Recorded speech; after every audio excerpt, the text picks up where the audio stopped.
My name is Jocelyn. I am 34 years old. My parents invited me over for what was supposed to be a cozy holiday dinner. But when I walked through the front doors of their home, there was no smell of roasting turkey. There was no festive music playing. Instead, 22 of my relatives were sitting in a massive circle in the silent living room staring at me. In the very center of that circle was one single empty chair. My mother stood up, crossed her arms, and said, "We all agree you are the problem." I did not cry. I simply took the chair, listened to their insults for exactly 30 minutes, and then I played a 3-year-old audio recording that made all 22 of them run for the door. Before I continue this story, let me know where you are watching from in the comments below. Hit like and subscribe if you have ever had to outsmart toxic family members who thought they could destroy you. Let me take you back to that exact moment.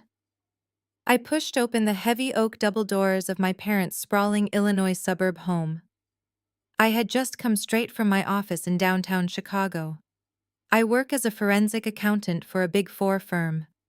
My entire career is built around analyzing complex financial data, tracking hidden offshore assets, and sniffing out corporate fraud.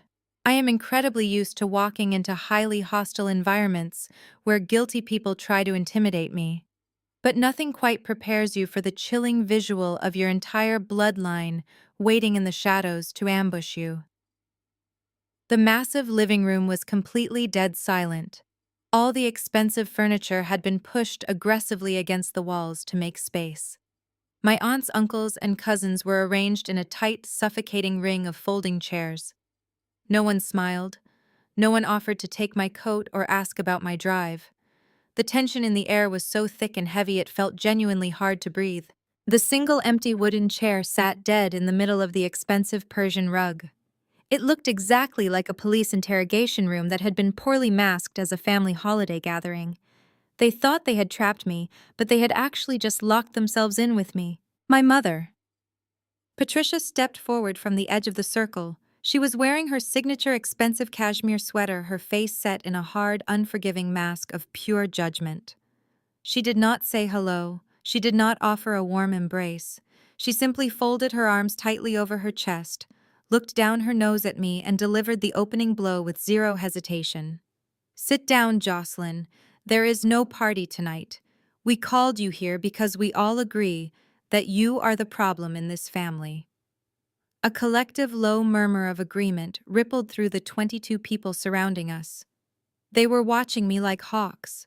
They were waiting for me to break down. They fully expected the old version of me to appear. They wanted the desperate daughter who used to constantly crave their conditional approval, the weak girl who would have immediately started apologizing, crying, and begging to know what she did wrong to upset them.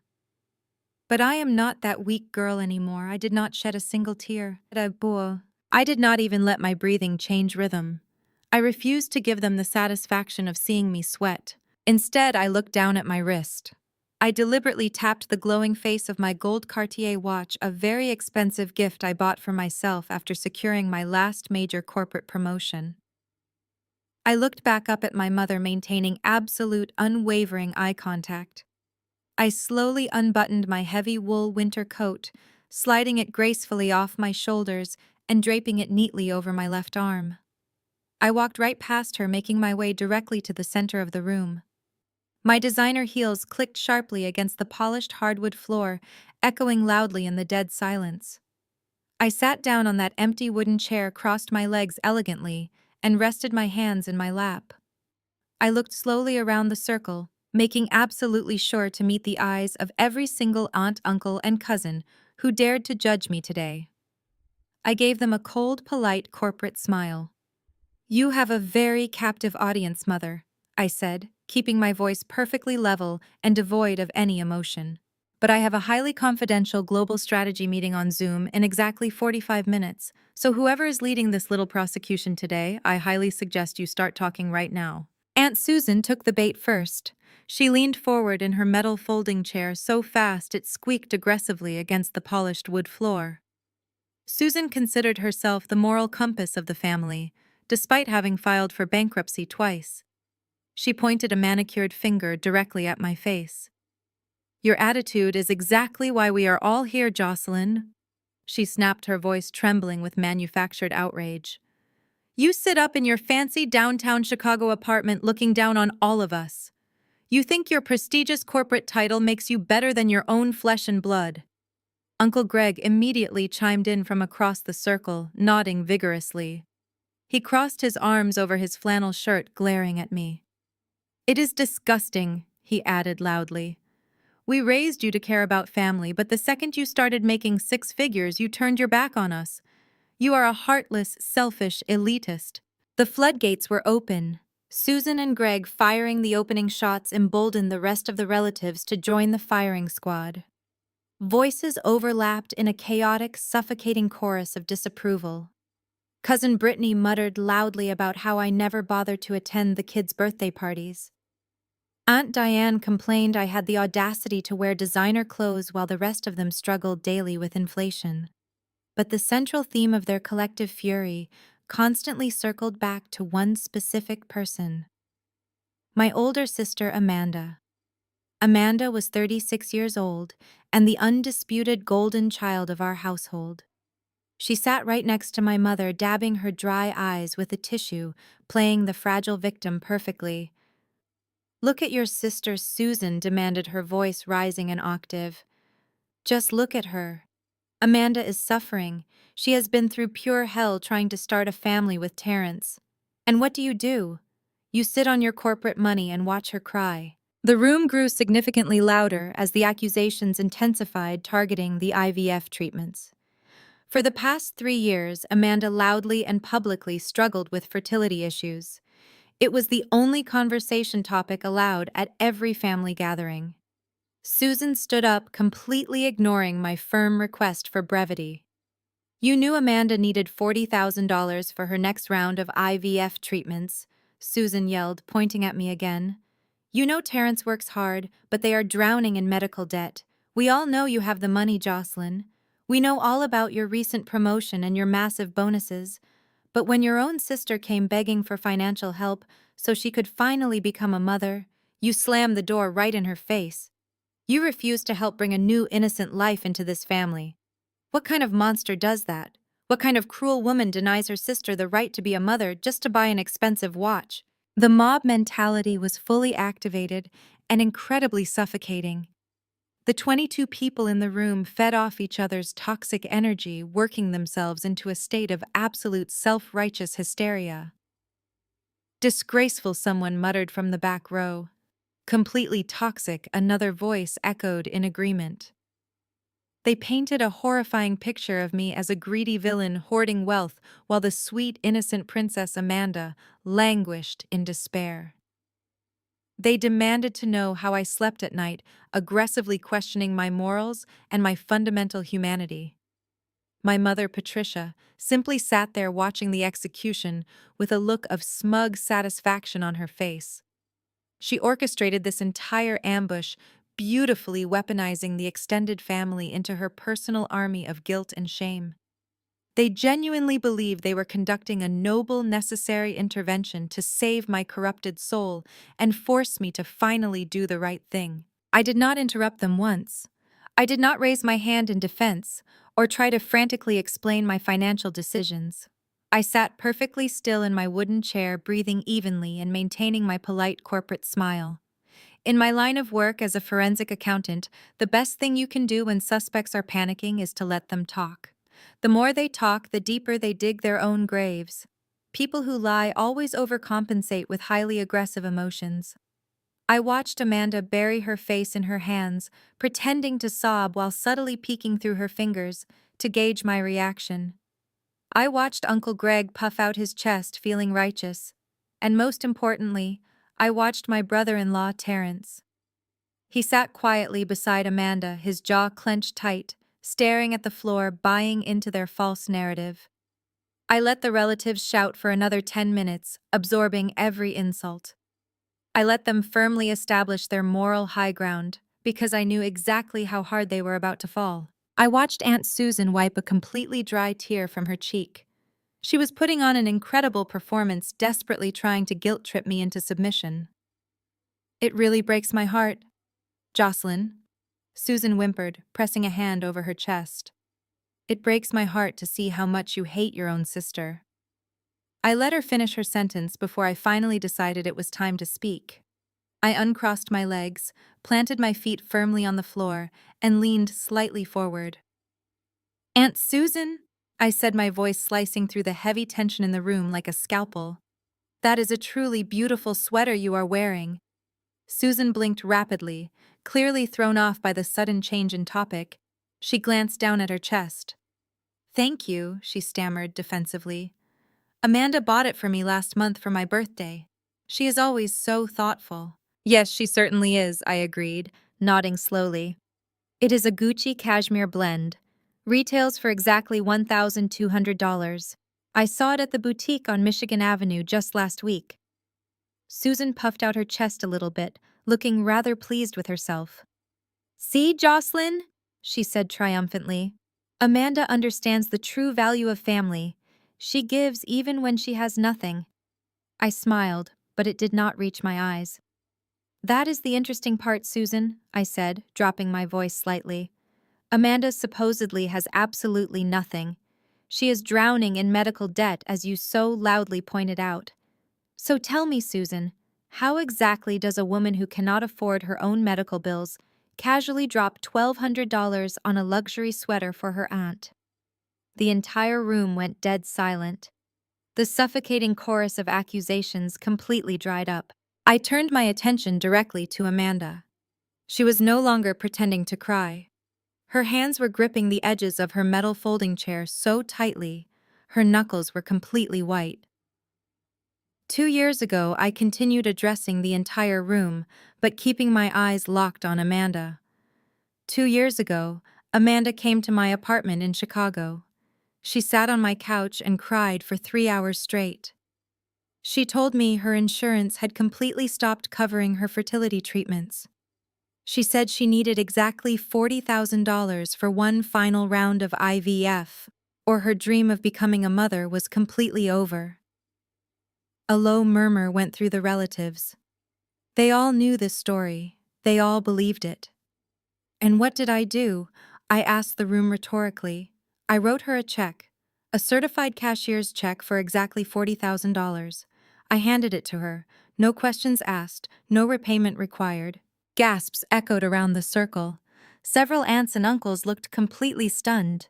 They clearly had no idea I had actually given Amanda any money at all.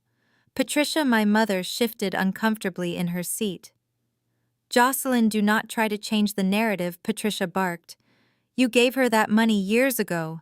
We are talking about her current struggles. Oh, but we are talking about her current struggles, Mother, I replied, my voice dripping with cold authority. Because I am a forensic accountant. I do not just give away $40,000 without eventually noticing where it goes. I looked back at Amanda. Her breathing was becoming shallow and rapid. Amanda, tell the family what you did with that $40,000 check I gave you for your medical bills. She refused to speak, staring down at her lap, her face flushed bright red. Since you seem to have lost your voice, I will tell them, I said, leaning back in my chair. You did not go to a fertility clinic, Amanda. You did not pay off medical debt. You marched straight down to the luxury auto dealership in Naperville. That $40,000 was not used to bring a child into this world. It was used as the exact down payment on that brand new silver Porsche Panamera currently parked in the driveway outside. The silence in the room was absolute and deafening. You could have heard a pin drop. Uncle Greg stared at me, his mouth slightly open. Aunt Susan looked down at her expensive Gucci sweater as if it had suddenly caught fire.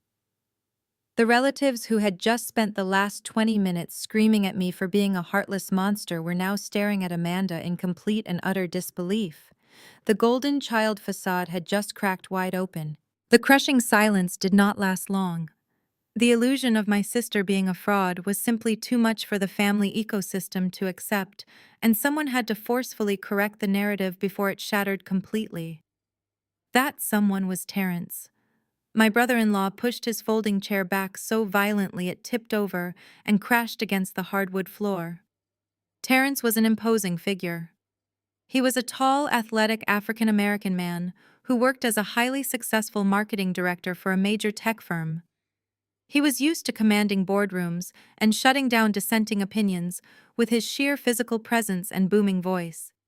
He took 2 large steps forward, deliberately placing his massive frame physically between me and Amanda, acting as the ultimate shield for his seemingly fragile wife. "That is an absolute lie!"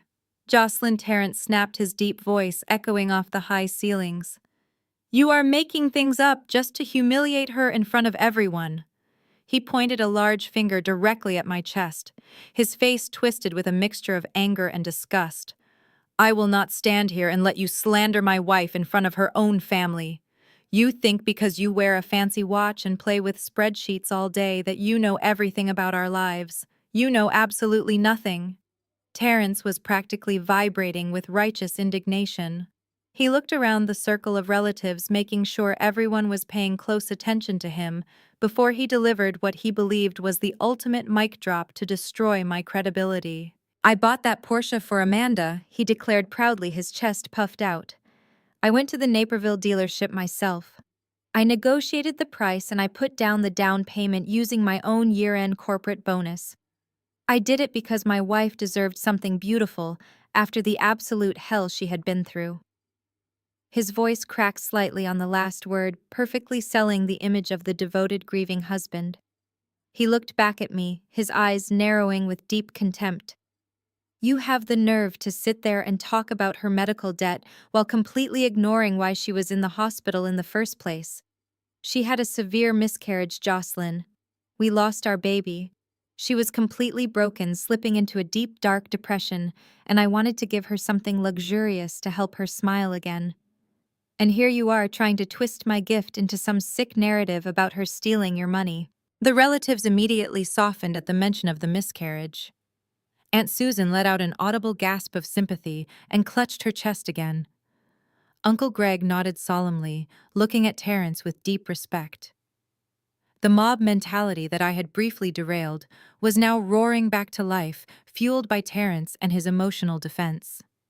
He was putting on a masterclass in marketing, pivoting the conversation away from cold, hard numbers and drowning it in heavy emotional trauma. Terrence turned his attention back to me and decided to get incredibly personal. He leaned down slightly, bringing his face closer to mine, his tone dripping with absolute disdain. "You are cold, Jocelyn," he sneered. "You are a cold, calculated, deeply jealous woman. You sit alone in your pristine apartment with your money and your corporate titles, but you have no one. You do not know what it means to actually love someone enough to sacrifice for them.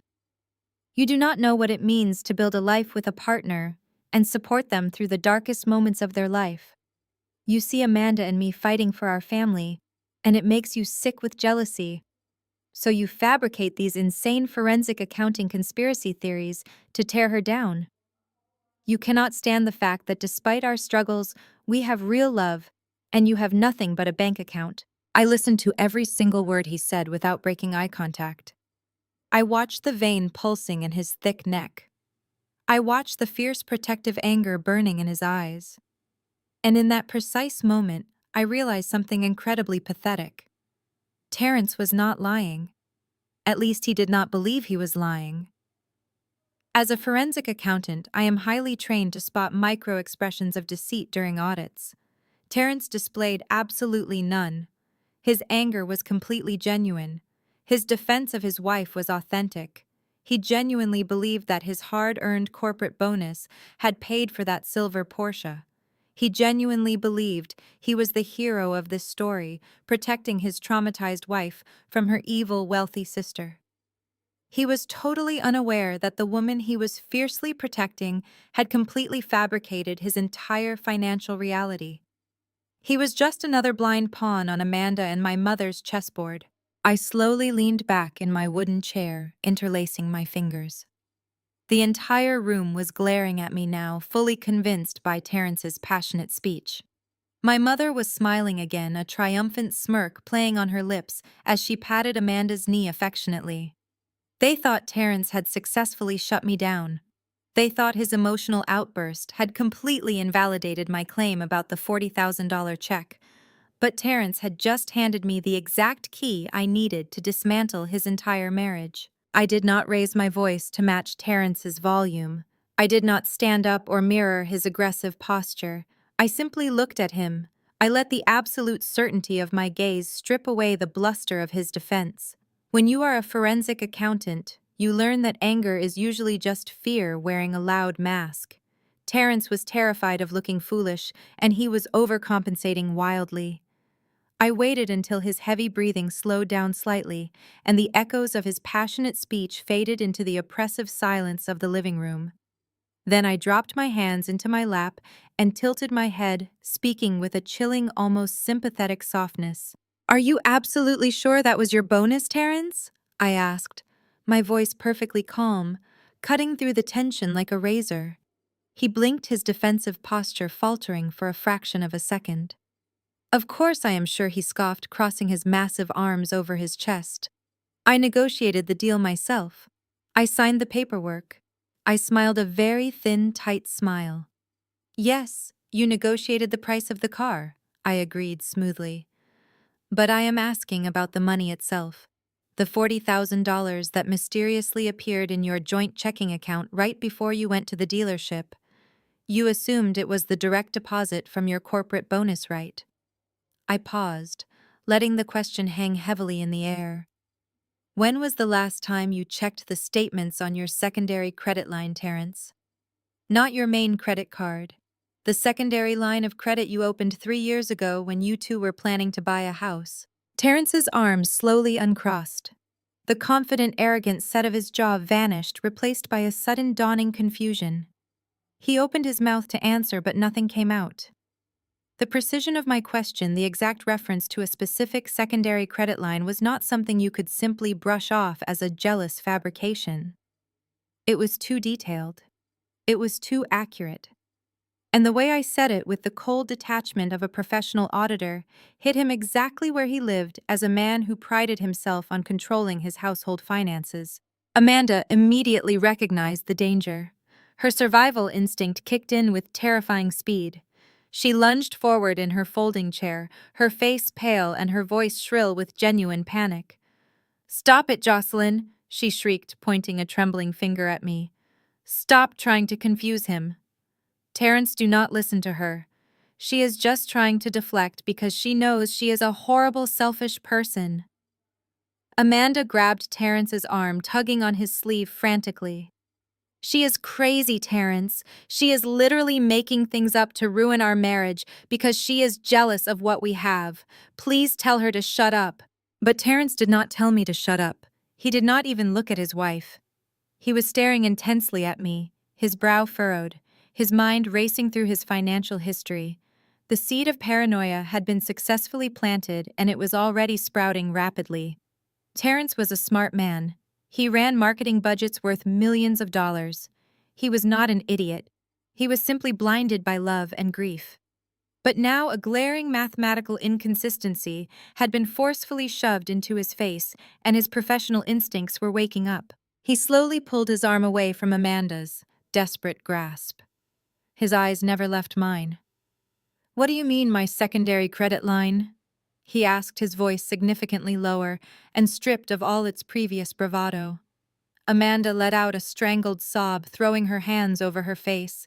"Mom, tell her to stop!" Amanda wailed, turning to our mother for protection. "This is supposed to be an intervention for her, not an attack on me." Patricia immediately jumped into action, sensing that her carefully constructed ambush was rapidly falling apart. "Jocelyn, that is quite enough!" Patricia barked, standing up and stepping toward the center of the circle. "You are out of line. You do not interrogate your brother-in-law about his private finances. This is exactly the kind of toxic behavior we called you here to address. You deflect blame and attack the people who are suffering the most. You are a cold, calculating manipulator, and we are absolutely sick of it." Patricia turned to Terrence, placing a comforting hand on his broad shoulder. "Do not let her get into your head, Terrence. You know who she is. You know what she is capable of. She is just trying to tear you and Amanda apart." I leaned back in my chair, perfectly unbothered by my mother's aggressive interruption. I had achieved exactly what I set out to do. I did not need to press the issue further right now. The doubt was there, living and breathing in Terrence's mind. He would check his phone, he would log into his banking app, he would pull those statements. It was only a matter of time before the foundation of his entire reality crumbled completely. I gave Terrence a slow, knowing nod, acknowledging his silent realization. "Check your statements, Terrence," I said softly under the noise of my mother's scolding. "Then we can talk about who is really fabricating a narrative." Terrence had gone completely silent, his eyes fixed intensely on the screen of his smartphone, his thumbs flying rapidly as he logged into his banking portal. The energy in the living room had shifted dangerously away from me and directly toward Amanda. The firing squad was confused and beginning to fracture. That was unacceptable to the architect of this ambush. My father Richard finally decided he could no longer sit on the sidelines. He had to intervene before Terrence discovered the truth, and the entire intervention collapsed. Richard stood up slowly, intentionally straightening the lapels of his expensive custom-tailored suit. My father was a man who commanded absolute authority. He was the family patriarch, the financial compass, and the primary reason my grandfather had entrusted him to manage the massive family trust. He cleared his throat loudly, a deep, booming sound that instantly silenced the murmuring relatives and drew every single eye in the room to him. He looked around the circle, his expression a perfect mixture of profound disappointment and stern warning. "This is exactly what she wants," he announced, his voice dripping with condescension. "Look at what she is doing to us. Look at how quickly she has turned this family against itself with a few highly calculated lies." He pointed a steady finger directly at me. "Jocelyn has always been a master of deflection. We call her here out of love to address her severe selfishness, and within 20 minutes, she is actively trying to destroy her sister's marriage to distract us from her own profound moral failings. We will not allow her to manipulate us like this." The relatives immediately fell back into line, nodding in solemn agreement. Uncle Greg glared at me again, his brief moment of doubt instantly erased by my father's commanding presence. Richard paced slowly around the inner edge of the circle, making sure his words carried the weight of his authority.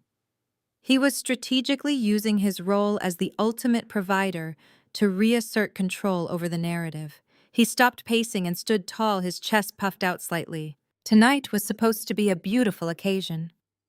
Richard continued, his tone shifting from stern to deeply emotional. Tonight was not just a holiday gathering. Tonight was supposed to be the culmination of decades of hard work and careful financial stewardship. He paused, letting the anticipation build in the dead silent room. "As you all know, my father, your grandfather worked his entire life to build something for this family. He created a trust to ensure that every single one of you would be taken care of. And as the appointed manager of that trust, I am incredibly proud to announce that the final maturation date is officially today." A collective gasp of excitement swept through the circle of relatives. Aunt Susan clutched her chest again, this time with genuine, overwhelming joy. Cousin Brittany let out a high-pitched squeal.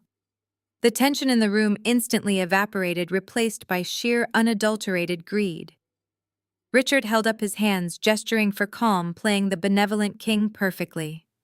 "Yes," he smiled broadly. "Tonight, right here at midnight, I will be officially dispersing the remaining funds from the family trust to all 22 beneficiaries sitting in this room. The total amount is exactly $4 million. The room erupted. People began clapping and cheering. Several aunts hugged each other with tears in their eyes, already mentally spending their massive windfall. Richard let them celebrate for exactly 30 seconds before his face hardened again, and he turned his full attention back to me. He used the immense power of the impending $4 million payout as a weapon to utterly crush any lingering sympathy the relatives might have had for me. He had effectively bought their absolute loyalty and their unmitigated rage. "This is the family you are destroying, Jocelyn," Richard bellowed, his voice echoing over the cheers. This is the family that is about to share $4 million to pay off mortgages, send kids to college, and finally retire in peace. And while we are celebrating our shared legacy, you are sitting there hoarding your corporate salary and actively plotting to ruin your sister's life with completely fabricated financial conspiracy theories.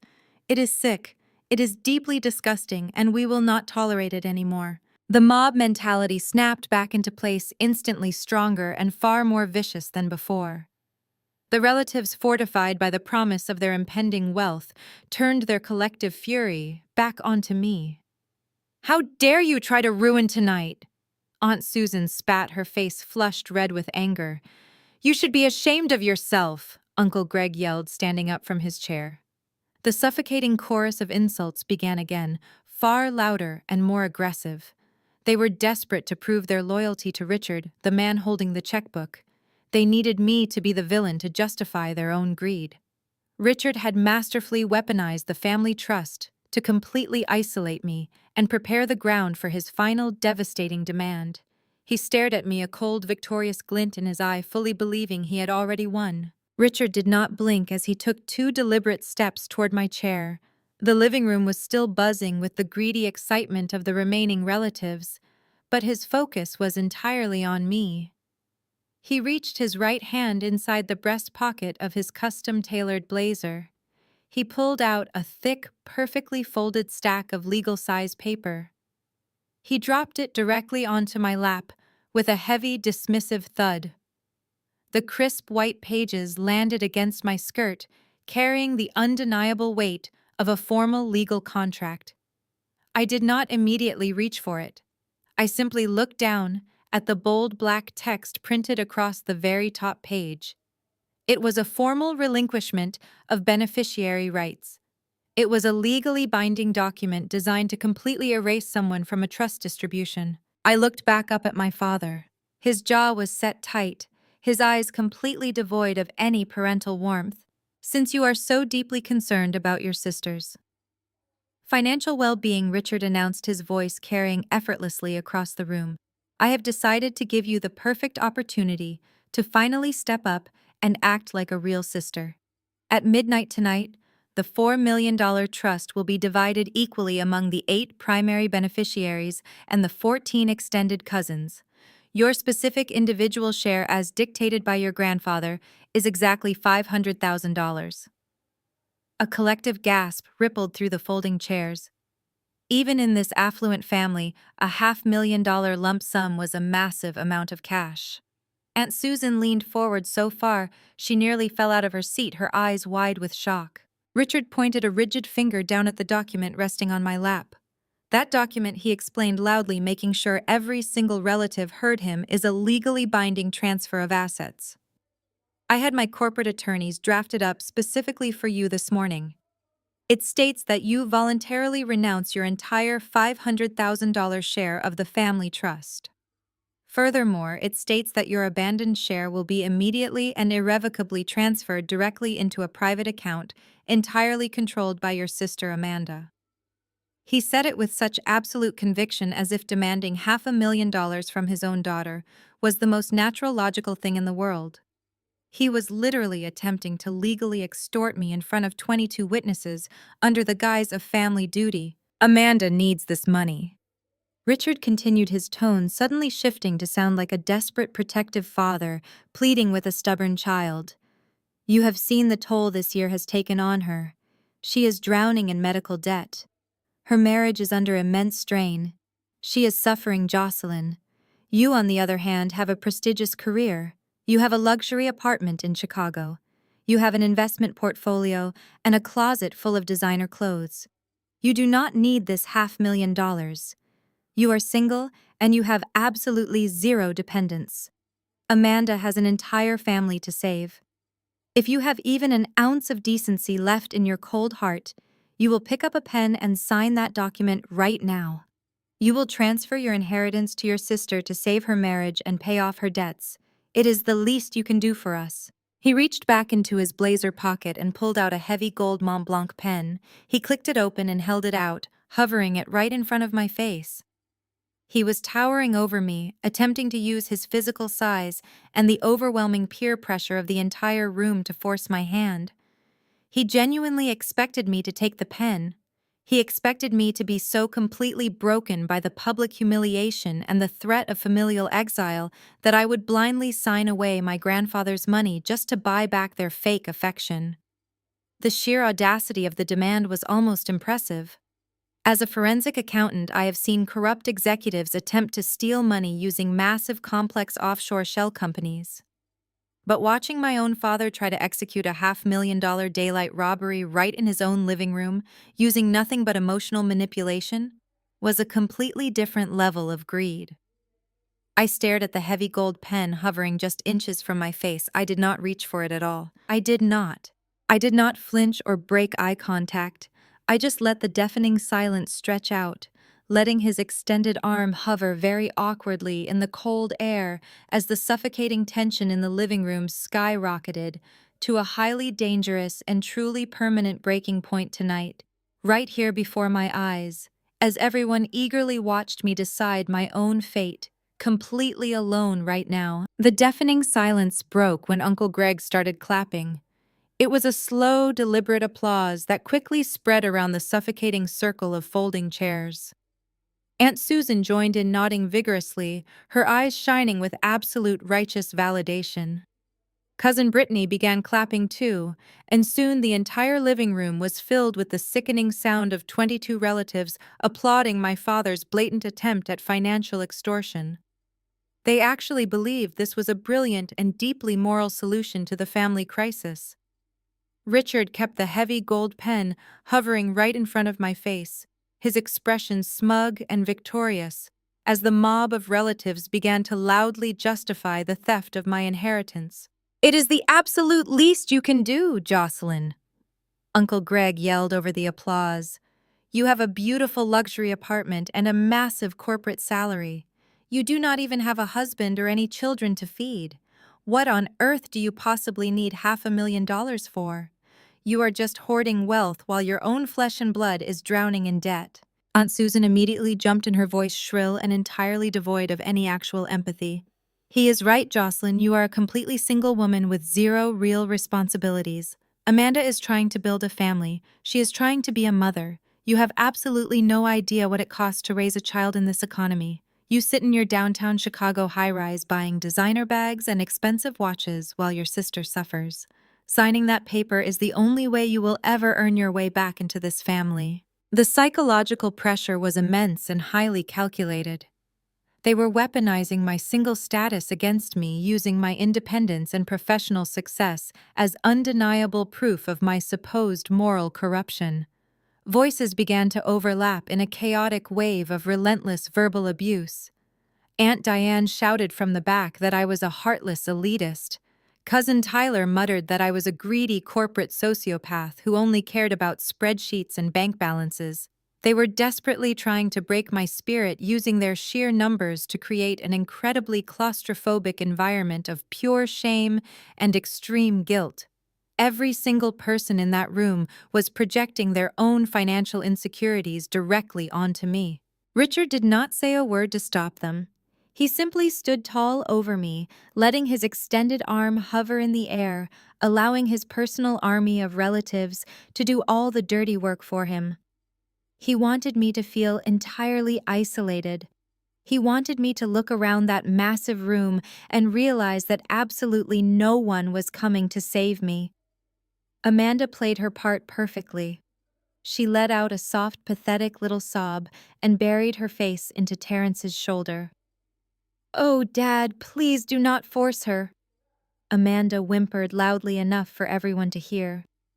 "I do not want her money if it is going to make her hate me even more. I just want my sister back." It was an absolutely masterful performance of pure martyrdom. By pretending to refuse the money, Amanda instantly fueled the mob's rage to an entirely new level. "How dare you make her beg you?" Aunt Susan screamed, standing up from her chair. Her face flushed a deep, angry red. "Look at what you are doing to her, Jocelyn. You are torturing your own sister. Take the damn pen and sign the paper right now. Just sign it and prove you are not the selfish monster we all know you are. The insults rained down on me from every single direction. It was a relentless physical assault of pure noise and toxic aggression. They called me arrogant. They called me cold. They called me a complete disgrace to my grandfather's memory. They demanded that I pay my dues. They told me that family requires massive sacrifice, and because I had chosen a career over a husband, I owed them this specific financial penalty. They genuinely believed that by bullying me into giving up $500,000, they were executing some form of divine familial justice. They thought they were the good guys fighting a noble crusade to save the golden child from the evil, wealthy spinster sister. I sat perfectly still in the center of the storm. I did not flinch when Uncle Greg slammed his fist against his knee. I did not look away when Aunt Susan screamed in my face. I simply looked at the crisp white legal document resting on my lap, and then I looked at the heavy gold pen my father was still holding out to me. The mob was screaming for my total surrender, demanding that I buy my way back into their good graces with a massive financial sacrifice. I finally raised my right hand. The movement was slow and deliberate. As my fingers brushed against the metal of the heavy gold Mont Blanc pen, the deafening roar of the living room instantly began to die down. It was comical how quickly the screaming stopped. Aunt Susan clamped her mouth shut. Uncle Greg lowered his clenched fist. Cousin Brittany leaned forward in her folding chair, her eyes wide with greedy anticipation. They held their breath, convinced they had broken me. They thought the psychological pressure had crushed my defenses. Richard let out a loud, arrogant sigh of relief as I pulled the expensive pen from his grasp. He actually smiled, an expression of pure triumph washing over his face. He stepped back, giving me room to place the tip of the pen onto the signature line of the crisp white legal document resting on my lap. I did not uncap the pen. Instead, I held it horizontally between my index and middle fingers. I slowly began to twirl it. The polished gold caught the warm light of the crystal chandelier, flashing brightly as it spun smoothly over my knuckles. I stared down at the blank signature line on the relinquishment form. The silence in the living room was absolute now. You could hear the ticking of the antique mahogany grandfather clock out in the hallway. I let them wait. I let them marinate in their premature victory for a full 60 seconds. I twirled the pen, feeling its heavy weight, assessing the sheer absurdity of the situation. Then I stopped the spinning motion entirely. I gripped the pen firmly, resting my hand on my knee, and slowly raised my head to look directly at my father. My voice was flat, devoid of any fear or submission when I spoke. "And what exactly happens if I do not sign this?" The question hung in the air like a heavy physical object. The victorious smile vanished from Richard's face, replaced by a sudden flash of profound confusion and immediate anger. He blinked, staring at me as if I had suddenly started speaking a foreign language. Aunt Susan let out a sharp gasp of indignation. "What did you just say?" Susan hissed venomously. Richard took a heavy step forward, his domineering posture returning instantly. "Do not play games with me, Jocelyn," he warned, his voice dropping into a threatening growl. "You are surrounded by your entire family. You do not have a choice here today. You will sign that document right now, or you will be permanently cut off from every single person in this room forever. You will never be welcomed back." I kept my cold eyes locked securely on him. "That is not a threat, Richard," I replied calmly without raising my voice. "That is a highly anticipated vacation. I am asking you what actual leverage you think you have over me. I am a financially independent adult. I do not live under your roof. I do not rely on your trust fund money. So I will ask you one more time. What happens if I refuse to sign away $500,000 right now?" Before Richard could stammer out an angry answer, a cold, sharp voice cut right through the tension. Patricia stepped forward. My mother pushed past Uncle Greg, her cashmere sweater brushing against his arm. She walked into the center of the circle, placing herself right beside my father. She looked down at me, and the fake mask of the heartbroken mother completely fell away. Her face twisted into a deeply malicious, terrifying sneer. Her eyes were dark, calculating, and devoid of any normal maternal warmth. She looked at me not as her daughter, but as an enemy combatant who needed to be destroyed. If you think you can walk out of here without consequences, you are far more arrogant than I thought, Patricia said, her voice dripping with toxic venom. You always thought you were the smartest person in the room. You always thought your fancy forensic accounting degree made you invincible. But you forgot who raised you, Jocelyn.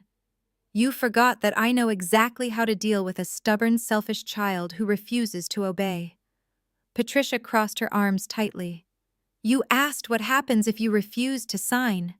She continued, her sneer widening into a terrifying smile. You think the worst thing we can do is stop inviting you to holiday dinners? No, Jocelyn. If you do not put that pen to paper right this second, I am going to make sure you lose your career, your reputation, and your freedom. The entire room fell into a deathly silence at my mother's words. The relatives who had been shouting just moments ago were now holding their breath, staring at Patricia in complete shock. The threat of prison was not something anyone expected at a family holiday gathering. I kept my eyes locked on my mother, waiting for her to play her final desperate card. Patricia took another step closer to me, her designer heels sinking into the expensive Persian rug. 3 years ago, she began, her voice echoing loudly in the massive living room. 3 years ago, exactly $200,000 magically disappeared from the joint retirement account your father and I had spent decades building. It was completely wiped out in a single afternoon. A chorus of gasps erupted from the circle of folding chairs.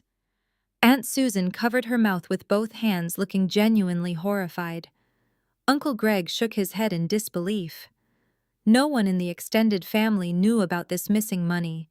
Patricia had kept it a closely guarded secret until this exact moment, saving it specifically to use as the ultimate weapon against me. And we both know exactly where that money went, do we not? Jocelyn, Patricia continued, her eyes narrowing into cold, dark slits. You thought you were so incredibly clever. You thought your elite forensic accounting skills gave you the power to bypass our bank security protocols without leaving a trace. You thought you could just hack into your own parents' retirement fund, wire $200,000 into an anonymous offshore account, and simply walk away while we suffered. I did not react. I did not vigorously deny the accusation or jump up from my chair in a panic. I just sat there listening to the sheer magnitude of her fabricated story. Patricia turned slightly to look at my father. Richard reached down to a leather briefcase resting on the floor next to his chair. He snapped the brass locks open and pulled out a thick, heavy manila folder. He held it up for the entire room to see. This folder, Patricia announced, pointing at the thick stack of papers, contains the undeniable proof of your federal crimes. We hired our own private digital investigators. We have the internal bank server logs. We have the traced wire transfers. We have the exact digital footprints proving that the computer used to hack our retirement account was located inside your luxury high-rise apartment in Chicago. The relatives immediately turned their furious glares back onto me. Their outrage was now mixed with a deep, visceral disgust. They genuinely believed I was a criminal mastermind who had robbed her own elderly parents to fund a lavish corporate lifestyle. Cousin Brittany actually scooted her chair back slightly, as if my supposed criminality was a contagious disease. You are a monster, Aunt Diane whispered loudly from the back row. You stole their retirement money. Patricia turned back to me, her malicious sneer returning in full force. She looked down at the relinquishment form still resting perfectly on my lap. So, here is the deal, Jocelyn, she said, her voice dropping into a low, dangerous register. We are a family that believes in second chances. We believe in mercy. We believe in taking care of our own, even when they deeply betray us. If you uncap that gold pen right now and sign away your $500,000 share of the family trust to Amanda, we will consider the $200,000 you stole a closed matter. We will burn this manila folder in the fireplace tonight. We will never speak of your horrific crimes again, and we will allow you to walk out of this house a free woman. She paused, letting the massive weight of the blackmail settle heavily over the silent room. But she warned, taking a deep, dramatic breath. If you refuse to sign that document, if you choose to be greedy and stubborn. Tonight, I promise you that tomorrow morning at exactly 8 o'clock, your father will personally hand-deliver this folder to the Chicago Police Department and the Federal Bureau of Investigation. You will be arrested at your fancy corporate office. You will be stripped of your professional accounting license. You will be publicly disgraced in the financial sector, and you will spend the next 10 years of your life rotting in a federal prison for wire fraud and elder financial abuse. Patricia crossed her arms, looking down at me with absolute supreme confidence. She had backed me into what she genuinely believed was an inescapable corner. She had meticulously crafted a scenario where I had to choose between losing $500,000 or losing my entire life. Amanda let out another fake sob, hiding her face against Terrence's chest, pretending to be completely devastated by my supposed criminal actions. Terrence glared at me, his jaw clenched tight, entirely convinced that my mother was telling the absolute truth. The 22 relatives waited in suffocating silence, watching me intensely, fully expecting me to finally break down, cry, and frantically sign the legal document to save myself from federal prison. I let the silence stretch. It was a thick, oppressive silence that felt heavy enough to crush bone. 22 pairs of eyes were locked onto my face. They were waiting for the inevitable crack in my armor. They wanted the tears. They wanted the trembling hands. They wanted to see me drop to my knees and beg my parents for mercy. Patricia stood over me with her arms crossed, her chin tipped up in absolute triumph. Richard gripped the brass handle of his leather briefcase, holding that prop manila folder like it was a loaded weapon. Amanda peeked out from behind Terrence, her tear-stained cheeks glistening under the crystal chandelier, ready to watch my complete destruction. Terrence just looked at me with pure disgust, a man entirely fooled by the masterful performance of the woman he married. I did not give them the tears. I did not give them the trembling hands or the desperate apologies. I slowly lowered the gold Mont Blanc pen, placing it gently onto the crisp, white paper of the relinquishment contract, resting on my lap. I did not throw it. I did not snap it in half. I just set it down with casual indifference. Then I raised my left arm. I pushed back the sleeve of my cashmere sweater and I looked down at the glowing face of my Cartier watch. I stared at the moving second hand for 5 full seconds, letting the quiet ticking of the hallway clock fill the void. "Well," I said, my voice breaking the suffocating silence with a calm conversational tone. "That was certainly an impressive performance." I looked up, meeting my mother's dark, malicious eyes. "But my 30 minutes are officially over." Patricia blinked, her smug smile faltering just a fraction of an inch. "What are you talking about?" Patricia snapped, her voice tight with sudden irritation. "Do not play games with me, Jocelyn. I just handed you a one-way ticket to federal prison and you are looking at your watch. You have 5 seconds to pick up that pen and sign the document before your father calls the police right now." I ignored her completely.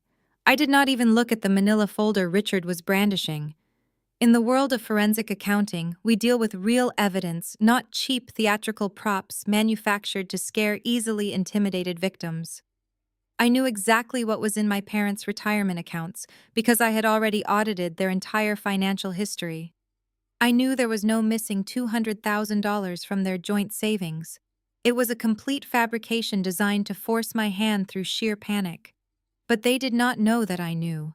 They were still operating under the delusion that they held all the cards. I reached into my tailored suit jacket pocket and pulled out my smartphone. The screen illuminated, casting a pale blue light across my face. Uncle Greg took a nervous step forward, his brow furrowed in confusion. "What is she doing?" Greg asked, looking at Richard with sudden apprehension. "Is she calling her lawyer?" "If she calls a lawyer right now, we are done, Richard." "I am not calling a lawyer, Uncle Greg," I replied. My eyes fixed on my phone screen as my thumb swiped smoothly through my applications. "I am simply moving this little intervention into the evidence phase. You all sat here and listened to the prosecution for 30 minutes. You listened to Amanda play the tragic victim. You listened to Terrence defend a massive lie. You listened to my mother threaten me with a fabricated federal crime to extort $500,000 from my inheritance. Now it is time for the defense to present its case. Richard let out a harsh bark of laughter. The defense, he mocked loudly, stepping closer to me, trying to use his physical size to intimidate me into dropping the phone. You have no defense. We have the server logs. We have the digital footprint. You have nothing but your own stubborn arrogance. Put the phone away and sign the paper, Jocelyn, before I ruin your life permanently. I tapped the settings icon on my phone screen. My father loved to brag about the expensive technology he installed in this massive house. He loved showing off the custom-built $4,000 Bose surround sound system that was seamlessly integrated into the ceiling of the living room. It was a state-of-the-art wireless audio setup designed to perfectly amplify rich sound across the entire first floor of the house. He used it to play classical music during his fancy dinner parties to impress his wealthy friends. I was about to use it for something entirely different. I opened my Bluetooth menu. The device named Family Room Audio immediately popped up on my screen. I tapped it. A soft electronic chime echoed from the hidden speakers above our heads, confirming the successful pairing. Patricia looked up at the ceiling, her eyes darting back and forth in sudden, genuine panic. "What did you just do?" she demanded, her voice rising in pitch. "What is that sound?" I locked my phone screen and looked directly at Amanda. Her face had suddenly gone chalk white, realizing that she could no longer control the narrative. "I think it is time we clear up a few financial mysteries," I said, my voice echoing slightly in the massive, silent room. "I think it is time we talk about what actually happened to the money Terrence was saving for your new house, Amanda."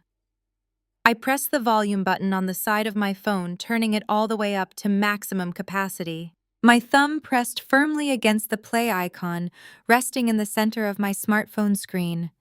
Instantly, the crystal-clear audio from the hidden ceiling speakers flooded the massive living room. The recording did not start with words. It started with the unmistakable sound of violent, hysterical sobbing. It was a wet, desperate, gasping sound that bounced off the expensive mahogany walls and the crystal chandelier. Every single person in the room instantly recognized that voice. It was Amanda. But this was not the quiet, delicate fake crying she had been performing for the last 30 minutes. This was raw, unfiltered, animalistic panic. I watched Terrence flinch as the sound of his wife's recorded sobbing hit his ears. He looked up at the ceiling and then down at Amanda, who was currently frozen in her metal folding chair, looking like she was about to vomit. In the recording, the sobbing continued for a few agonizing seconds before my mother's voice cut through the noise. Patricia sounded annoyed and sharply impatient on the tape. "Stop crying and tell me exactly what happened," Patricia commanded from the ceiling speakers. "You called me over here in the middle of the day, Amanda. What did you do?" A sharp gasp echoed through the room as the recorded version of Amanda finally managed to catch her breath. "Mom, it is gone," Amanda wailed, her recorded voice cracking with sheer terror. "The money is completely gone. I lost it all."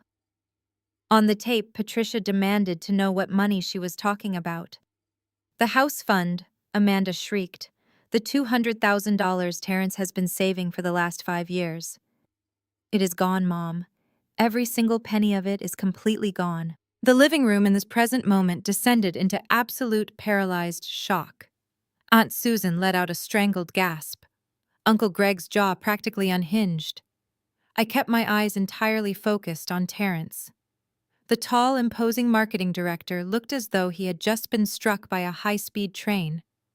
The color drained completely from his face, leaving behind a hollow ashen mask. His chest stopped moving. He stopped breathing. He was listening to the brutal destruction of his financial foundation broadcast in high-definition audio.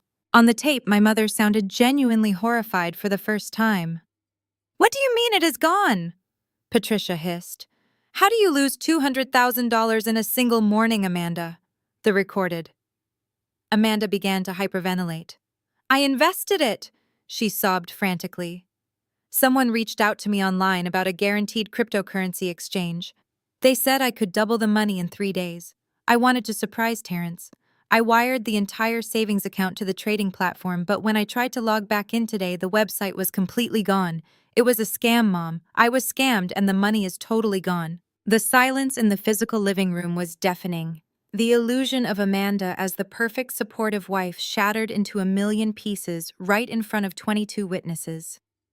She had actively stolen her husband's incredibly hard-earned money and recklessly gambled it away on a completely idiotic crypto scam because of her own blinding greed. Terrence slowly turned his head to look at his wife. The man who had fiercely defended her just minutes ago, the man who had screamed in my face and called me a jealous monster, was now staring at Amanda with an expression of pure, unadulterated horror. Amanda could not even look at him. She was staring blankly at her own knees, her hands trembling violently, her breathing shallow and erratic. She knew there was absolutely no way to explain this away. The recording was perfectly clear. "Please, Mom, you have to help me," Amanda begged on the recording, her voice devolving into pathetic whines. "Terrence is going to look at the bank statements on Friday. He will leave me, Mom. He told me how hard he worked for that money. If he finds out I secretly wired it to a fake crypto website, he will absolutely divorce me. You have to help me fix this before he finds out. I cannot lose him, Mom." The 22 relatives sat completely frozen, trapped in a nightmare of their own making. They had gathered here today specifically to crucify me for being selfish and greedy. But instead they were being forced to sit in silence and listen to the undeniable proof that the true villain of the family was sitting right next to my mother. And the recording was not even finished yet. The worst part, the absolute most damning piece of evidence, was just about to play. The audio hissed softly for a brief second before the sound of a heavy wooden door opening echoed from the ceiling speakers. On the recording, you could clearly hear my father Richard walking into the room. "What is going on?" Richard asked on the tape, his voice tight with concern. "Why is Amanda crying like this?" Patricia did not hesitate. "Richard, you need to shut the door right now," Patricia ordered. "Amanda has made a massive mistake. She lost Terrence's house fund, all $200,000 of it. It is gone." On the recording, there was a sharp intake of breath from Richard. I watched the real Richard standing in the living room right now, clutching his prop manila folder, his face completely devoid of color. He looked like a man who was watching his own execution broadcast live on television. On the tape, Amanda began crying harder, repeating her frantic apologies about the crypto scam. But instead of screaming at her, instead of expressing any outrage over her incredible stupidity, Richard immediately shifted into complete damage control. "Stop crying, Amanda," Richard commanded, his recorded voice cold and incredibly pragmatic. "Crying will not get the money back. Terrence will check his accounts on Friday. We have exactly 3 days to replace $200,000 in cash before your marriage is completely destroyed. We cannot take out a loan that quickly. We cannot liquidate our retirement accounts without paying massive penalties. We have to find another source of liquid cash right now." There was a tense silence on the recording. In the physical living room, the 22 relatives leaned forward collectively, holding their breath. They were listening to a criminal conspiracy unfolding in real time. Then my mother's voice broke the recorded silence. Her tone was terrifyingly calm and deeply calculated. "What about the family trust?" Patricia asked. "The trust account has over $4 million sitting in it, Richard. It is totally liquid. You are the sole manager of that account. You control all the disbursements and the quarterly statements. You could easily transfer $200,000 to Amanda's checking account today, and Terrence would never know the difference. He would just see the balance restored." In the present moment, Uncle Greg let out a loud, furious gasp. Aunt Susan grabbed her own hair, her eyes wide with sheer horror. They were finally realizing the true depth of the betrayal. They were realizing that the very people who had gathered them here to lynch me had actually robbed them blind. On the recording, Richard hesitated for only a fraction of a second. "If I pull $200,000 from the trust, the relatives will eventually notice the discrepancy," Richard argued. "It is a massive sum of money, Patricia. When the maturity date arrives and I have to distribute the funds, they are going to ask where that missing money went. They will demand a full audit. That is when my mother delivered the final fatal blow. I stood perfectly still in the center of the living room, watching the faces of my extended family, as Patricia sealed her own fate. "Do not be ridiculous, Richard." Patricia snapped on the tape, her voice dripping with pure malice. "If the relatives ever notice the missing money, we will just frame Jocelyn. She is an auditor. We will spoof her IP address. She has the technical skills to bypass the bank security. We will just tell everyone she hacked the account to fund her luxurious lifestyle. Who are they going to believe? Us or the selfish daughter who never visits them anyway? We will create a fake paper trail and blame the entire theft on her. It is the perfect plan." My thumb pressed the screen of my smartphone. The audio abruptly cut off. The sudden silence that crashed down on the living room was heavier and more suffocating than anything I had ever experienced in my entire life. The crystal-clear digital recording had perfectly captured the exact moment my parents actively conspired to steal from their own family and frame their innocent daughter for a federal crime just to save their golden child from facing the consequences of her own blinding greed. There was no way to spin this. The prop manila folder my father was holding suddenly looked incredibly pathetic. The entire elaborate threat of sending me to federal prison was exposed as a highly calculated smokescreen designed to force me into signing away my inheritance. The 22 relatives who had spent the last 30 minutes hurling vile insults at me were now completely paralyzed. They looked at Richard. They looked at Patricia. The toxic illusion of this family was completely shattered. I watched their eyes widen as the absolute truth finally hit them. The audio stopped, leaving a heavy ringing in the ears of everyone present. For a long, terrifying moment, nobody breathed. The 22 relatives were completely frozen in their metal folding chairs, staring at the space where the digital voices had just exposed the ultimate betrayal. The illusion of the perfect family hierarchy completely shattered into pieces right in front of my eyes. I watched my mother Patricia carefully. The confident, malicious woman who had just threatened to send me to federal prison was entirely gone. Her face turned an unnatural shade of chalk white. She gripped the edges of her cashmere sweater, her chest heaving violently as she began to hyperventilate. She was gasping for air, unable to process the reality that her meticulously planned extortion scheme had just imploded on a spectacular level. She stumbled backward and collapsed heavily into her folding chair, staring blankly at the floor. Uncle Greg was the first to physically react. He slowly stood up from his chair, his hands trembling as he pointed a finger directly at my father. "Richard, what did you do?" Uncle Greg whispered, his voice cracking with a mixture of profound shock and rising fury. Richard did not answer him. My father was trapped in a state of absolute panic. He looked at the prop manila folder in his hands and realized it was now nothing more than a pathetic joke. His eyes darted around the room, seeing the disgusted faces of his siblings and cousins. The unquestioned authority he had commanded just moments ago had completely evaporated.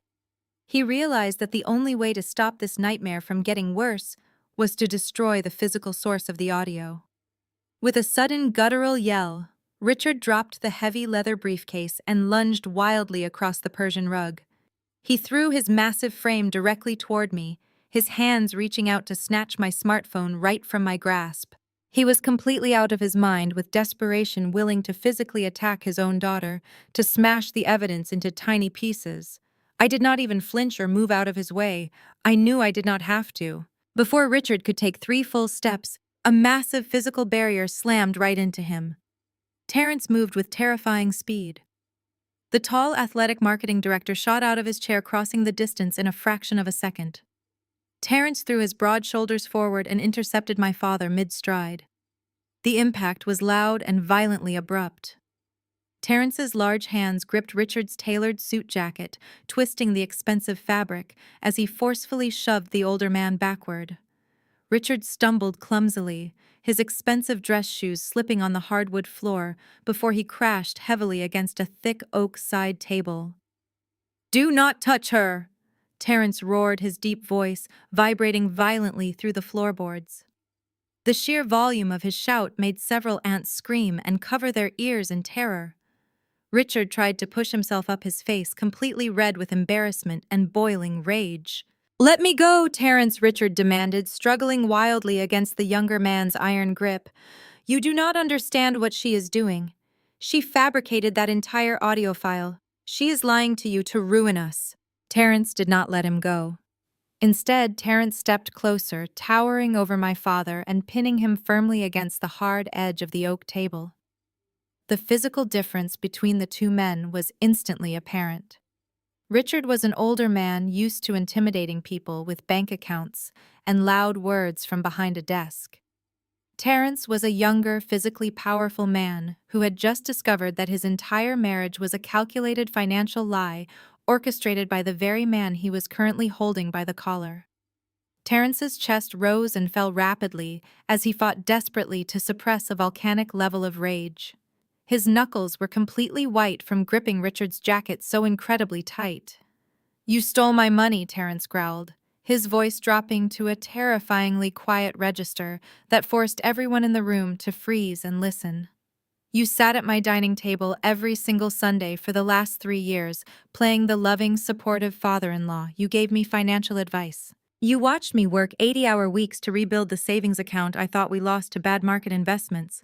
And all this time, you and your wife were covering up a massive theft." Richard opened his mouth to lie again, but Terence shoved him hard against the table, cutting him off completely. "Do not speak," Terence commanded, his eyes burning with pure, unadulterated hatred.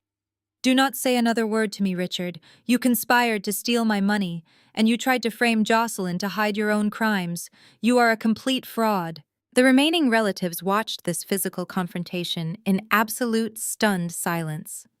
Aunt Susan backed away slowly, putting as much distance between herself and Patricia as possible. Cousin Brittany covered her mouth, her eyes darting nervously toward the front door. The entire social fabric of the living room was completely disintegrating. My parents were completely isolated. Terence slowly released his grip on Richard's suit jacket, stepping back in sheer disgust. Richard slumped against the table, fixing his tie with shaking hands, his face completely defeated. Terence then slowly turned his massive frame around. He ignored my parents entirely now, his burning gaze locked directly onto the one person who had betrayed him the most. He was finally looking at Amanda. Terence slowly took his hands off my father's jacket and took a step back. The anger radiating off him was palpable, filling the room with a dangerous kind of energy. He didn't look at my mother, who was still gasping for air in her chair. He didn't look at my father, who was leaning against the table in defeat. He turned his attention entirely to his wife. Amanda was curled up in her folding chair, her knees pulled tight against her chest, refusing to meet his eyes. "Where is my money?" Amanda Terence asked. His voice was low, terrifyingly calm compared to the yelling just moments ago. He walked slowly toward her, his heavy footsteps thudding against the hardwood floor. "Where is the $200,000 I spent 5 years saving?" Amanda began to cry again. Real tears this time, her makeup running down her face in messy black streaks. "Terence, please," she whimpered, her voice cracking. "I didn't mean to. It was a mistake. They promised me I would double it. I just wanted to give us a better life." Terence stopped a few feet away from her, his jaw clenched so tight I thought his teeth might shatter. "A mistake," he repeated, the word tasting like poison in his mouth. "A mistake is forgetting to pay a utility bill. A mistake is denting the car.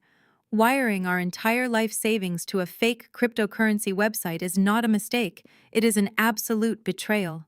Amanda reached out a trembling hand, trying to grab his arm, but he violently swatted it away. "Don't touch me!" Terence roared, his self-control finally snapping. "How did you think you were going to hide this from me?" "What was the plan, Amanda? Were you just going to let your parents steal from the family trust to cover your tracks? Were you going to let them frame your sister and send her to federal prison just so you wouldn't have to admit what you did?" Amanda sobbed harder, shaking her head frantically. "No, I didn't know they were going to do that," she cried. "I swear, Terence, I didn't know about framing Jocelyn. I just asked my mom for help. I was scared. I watched the exchange with a profound sense of clinical detachment. The psychological collapse of a fraudster is always a fascinating thing to observe. Amanda was still trying to play the victim, still trying to deflect the blame onto our parents, desperately clinging to whatever shred of innocence she could manufacture. Terrence wasn't buying it. His eyes darted toward the window, catching sight of the silver Porsche parked in the driveway. He turned back to Amanda, his expression hardening into pure, unadulterated suspicion. If the savings account was completely wiped out 3 years ago, he said, his voice dropping into a dangerous whisper, then how did you buy that car? Amanda froze. The crying stopped abruptly. She stared at him, her eyes wide with sheer panic. She opened her mouth to speak, but no words came out.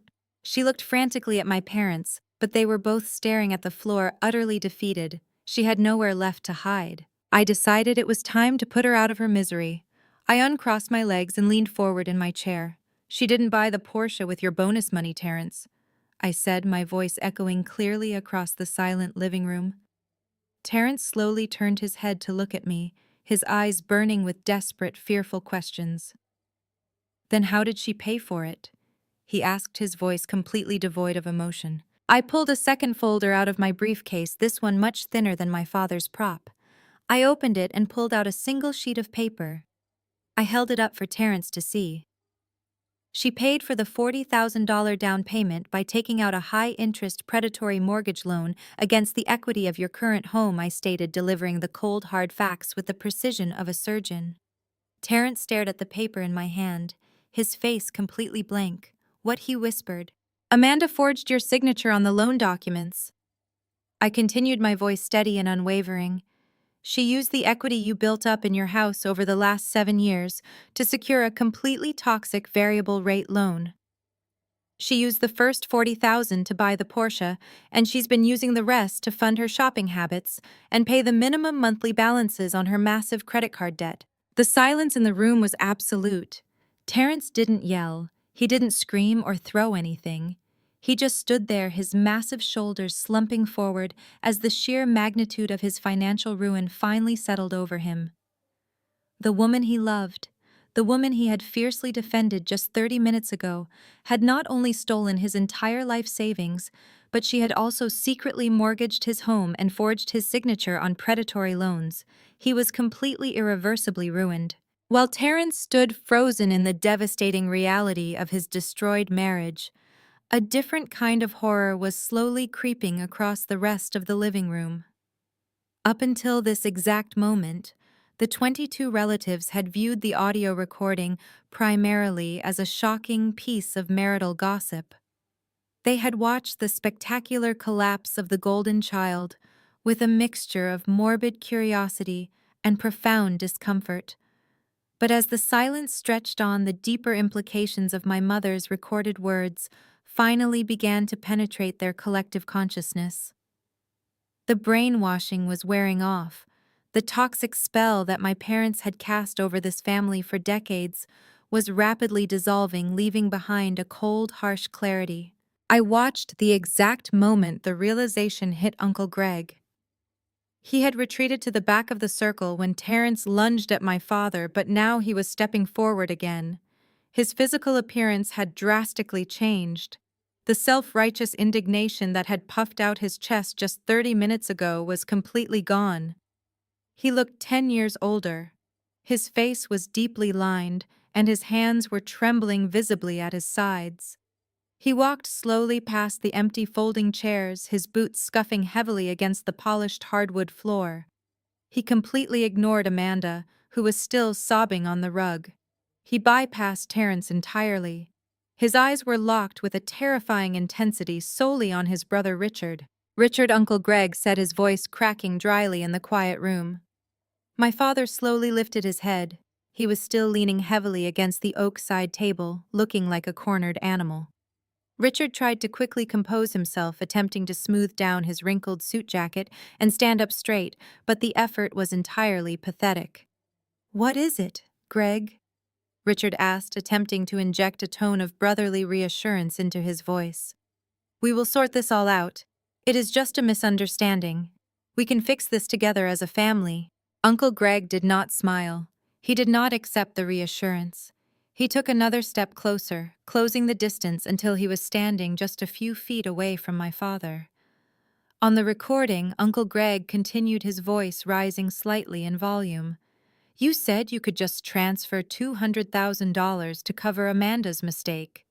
You said you were the sole manager of the family trust account, and that you completely controlled all the disbursements and the quarterly statements. You said you could move the money, and nobody would ever notice the difference." Richard swallowed hard, his Adam's apple bobbing nervously in his throat. "Greg, that was 3 years ago." Richard stammered, desperately trying to spin the narrative. "I was panicking. Patricia was panicking. We were just throwing out crazy ideas to save Amanda. I never actually touched the trust money. I swear to you, I never took a single dime from the family fund." The lie was so incredibly weak, it practically dissolved in the air the second it left his mouth. Uncle Greg shook his head slowly, a look of profound dread washing over his features. He turned slightly, looking back at Aunt Susan, Aunt Diane, and Cousin Brittany. The other relatives were standing up from their chairs, now drawn toward the confrontation like magnets. They were finally connecting the dots. If Richard had the unilateral power to secretly move $200,000 3 years ago to save his favorite daughter, what else had he done with their money over the last decade? Tonight was the final maturation date, Uncle Greg said, turning his burning gaze back to Richard. "You invited all 22 of us here tonight specifically to celebrate. You stood in the middle of this room 10 minutes ago and proudly announced that you were going to disperse exactly $4 million to the beneficiaries at midnight tonight. You used that money as a weapon to force Jocelyn to sign a legal contract."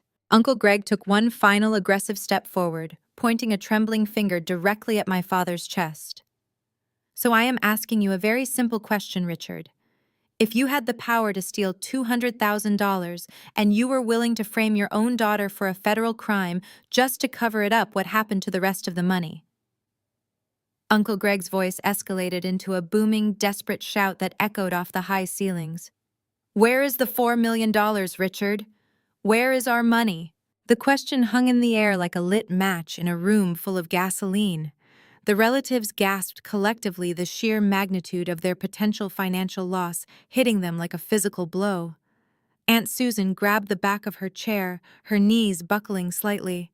Cousin Brittany let out a sharp, terrified cry. The mob mentality instantly, violently reversed direction. The 22 people who had gathered to destroy me for being selfish suddenly realized they had just spent the last 30 minutes violently defending the very man who had robbed them, entirely blind. The circle of relatives began to physically close in around my father. The folding chairs were knocked aside as aunts, uncles, and cousins surged forward, their faces twisted with a terrifying mixture of greed and absolute panic. They were no longer a polite family gathered for the holidays. They were an angry, desperate mob demanding answers. Aunt Diane pushed her way to the front, standing right next to Uncle Greg. "Show us the bank statements right now, Richard," she demanded, her voice shrill and hysterical. "Log into the trust account on your phone and show us the $4 million. If the money is there, show it to us right now." Richard backed away until his spine hit the wall behind the oak table. He looked left and right, but there was absolutely no escape.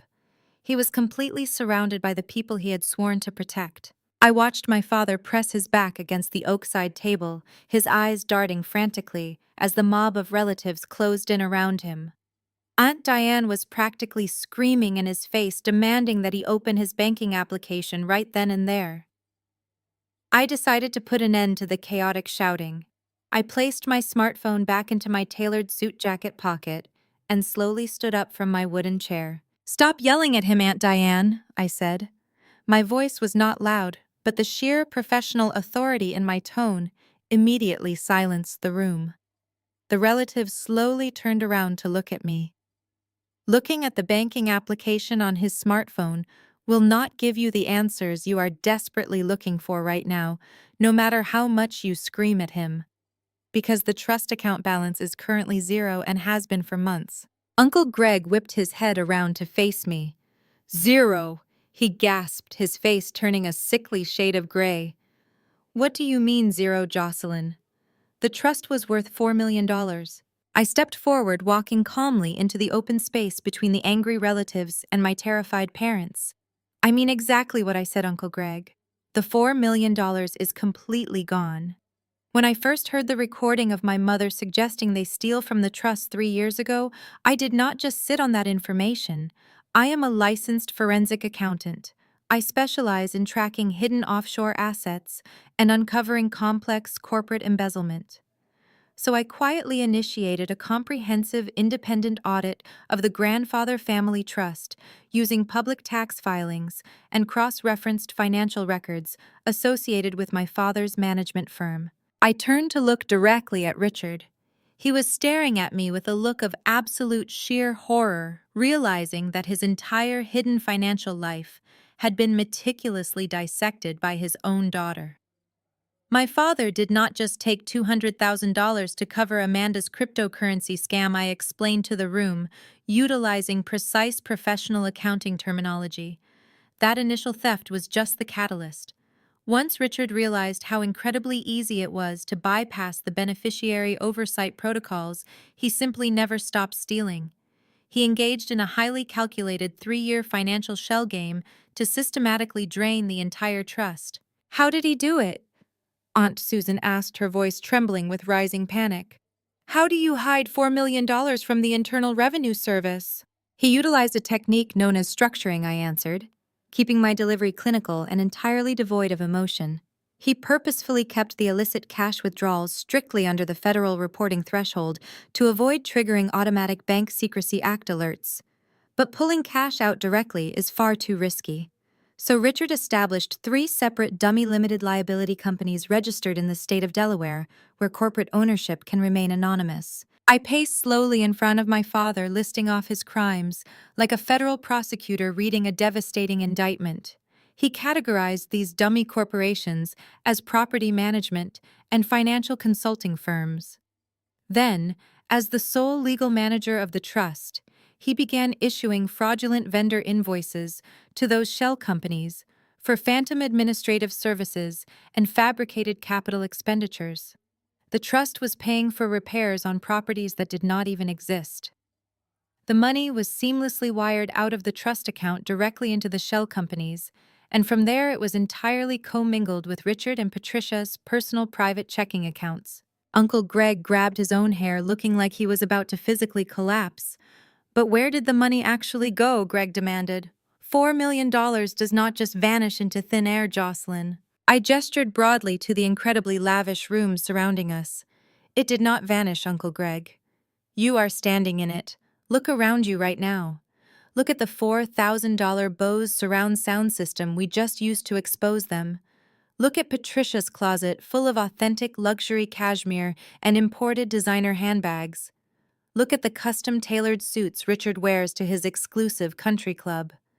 They used your rightful inheritance to aggressively fund a hyper-inflated luxury lifestyle they could never actually afford on their own legitimate income. I turned my gaze back toward Amanda, who was still crying silently on the floor.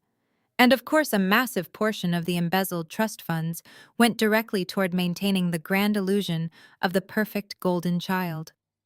Richard used the stolen family money to systematically pay off the exorbitant minimum monthly balances on Amanda's maxed-out credit cards. He funded her luxury weekend vacations. He subsidized her expensive designer wardrobe so she could pretend to be incredibly wealthy while secretly drowning in high-interest debt directly behind Terrence's back. They bled the family trust completely dry to finance their own ridiculous arrogance. I stopped pacing and stood perfectly still, letting the undeniable heavy weight of the forensic evidence crush any remaining sliver of hope in the room. There is no midnight disbursement happening tonight, I stated with absolute chilling finality, looking directly into Uncle Greg's terrified eyes. The family trust is completely and totally insolvent. The $4 million is officially gone.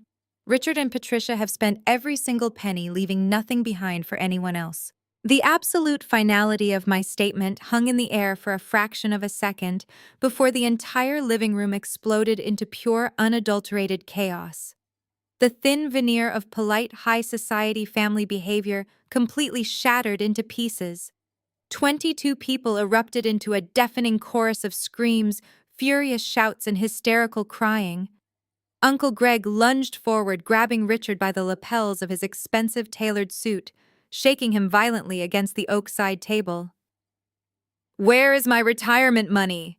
Richard Uncle Greg roared, his face turning a dark shade of purple. Aunt Diane was right behind him, pounding her fists against Richard's chest, demanding her share of the $4 million. Cousin Brittany collapsed into her folding chair, sobbing loudly about her massive student loans that were supposed to be paid off tonight. The sheer volume of the noise was physically painful, echoing off the high ceilings and vibrating through the floorboards. They were no longer a family. They were a mob of incredibly angry victims, realizing they had been completely robbed blind by the man they trusted most. Patricia finally snapped out of her catatonic state. Seeing her husband being physically assaulted by his own brother shook her back to reality.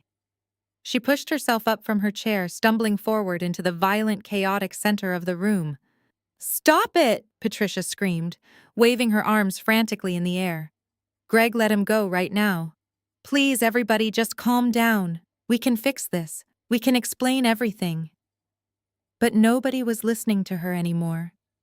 The relatives who had blindly followed her orders to attack me just an hour ago were now turning their full aggressive fury directly onto her. Aunt Susan turned away from Richard and marched right up to my mother, her face twisted with absolute disgust. "Fix it!" Aunt Susan spat, her voice shrill and piercing. "How do you fix 4 million stolen dollars, Patricia? Are you going to sell your designer handbags to pay for my daughter's college tuition?" Patricia backed away, her hands raised in a desperate, pleading gesture. "It is just a temporary cash flow issue," Patricia lied desperately, her voice shaking with terror. "We have the house. We have assets. We will pay everyone back every single penny, I swear it. Just please calm down and let us talk like a civilized family." Her words were completely useless. The relatives screamed louder, drowning out her pathetic excuses. I stood completely still in the middle of the raging storm, watching the family ecosystem completely devour itself. They were tearing each other apart like starving animals, and I felt absolutely nothing but a cold, profound sense of closure. I had spent my entire life trying to prove my worth to these people. I had endured decades of being the scapegoat, the outcast, the selfish daughter who never quite fit into their perfect toxic mold. But watching them now, I realized I was incredibly lucky to have never fit in with their madness. I slowly reached down and picked up my heavy wool winter coat from the back of the empty wooden chair. I slid my arms into the sleeves, pulling the thick, expensive fabric elegantly over my shoulders. I adjusted the collar, taking my time, moving with deliberate calm, while the screaming match raged on entirely out of control just a few feet away from me. I smoothed down my skirt and picked up my designer handbag, feeling completely detached from the sheer panic consuming the room. Every movement I made was a silent declaration of my complete and total independence from their toxic web. I walked slowly toward the front entrance of the massive living room. My designer heels clicked sharply against the hardwood floor, but the sound was completely swallowed by the chaotic shouting. I stopped just at the edge of the carpet and turned around to look at them one last time. I needed to ensure my departure was as definitive and permanently damaging as the crimes they committed against me. I took a deep breath, filling my lungs with the heavy, tense air, and I clapped my hands together twice. The sharp, cracking sound was loud enough to momentarily slice right through the hysterical screaming. Several relatives turned their heads to look at me. Uncle Greg stopped shaking Richard. Patricia froze mid-sentence. The room grew just quiet enough for my voice to carry perfectly across the space. "You all gathered here tonight to hold me accountable," I said, my voice projecting with cold, unwavering authority over the 22 people who had just tried to completely destroy my life. "You demanded justice. You demanded financial restitution. Well, you finally found the real thieves." I looked directly into my mother's terrified eyes and then shifted my gaze to my defeated father. "I have given you the forensic evidence. I have given you the exact truth." I paused, letting the terrifying reality of their situation settle over the silent room. Now I suggest you call your lawyers. Uncle Greg dropped his hands from my father's suit jacket. He took a slow step backward, his chest heaving as he processed my words. Lawyers. Uncle Greg repeated, his voice barely a whisper above the ringing silence that had suddenly engulfed the entire room. Why do we need lawyers, Jocelyn? My father immediately seized the opportunity. He pushed himself off the oak table, holding up his hands in surrender. You do not need lawyers, Richard pleaded desperately, his voice cracking. She is just trying to scare you. This is a family matter. We can handle this internally without legal counsel. It will only drain whatever money we have left. I looked at my father with pity. There is no internal family matter left to handle, Richard, I said, completely devoid of sympathy. Do you honestly think I sat on that audio recording for 3 years, just waiting for a dramatic moment to play it? Do you think I am that petty? I am a licensed forensic accountant. When I realized you were conspiring to steal from the trust and frame me for a federal crime, I went to work. I spent the last 36 months legally auditing every aspect of this family's financial history. I pulled public property records and state tax filings. I tracked the registration numbers of your Delaware shell companies and cross-referenced every fraudulent vendor invoice. Patricia let out a horrible strangling sound. She slumped further into her folding chair, clutching her chest as if she could not breathe. I ignored her completely, turning my attention back to the crowd of relatives. The manila folder my father tried to use to blackmail me tonight was filled with completely fabricated nonsense, I explained smoothly. But the folder I created is absolutely real. It is a highly detailed, meticulously indexed 500-page dossier.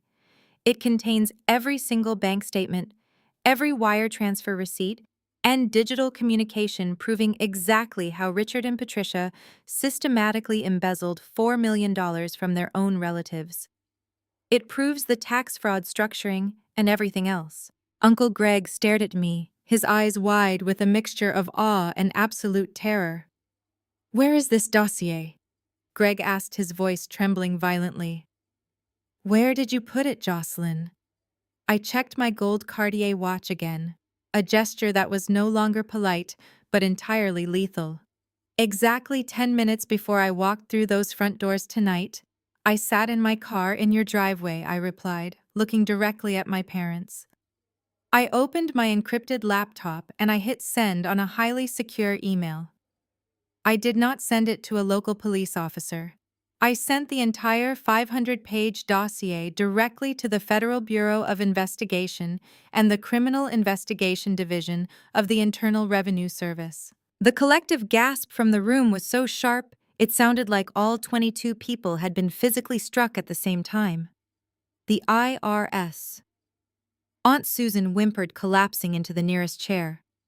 Oh my God, Richard, you brought the IRS into this. Yes, Susan, I answered for him.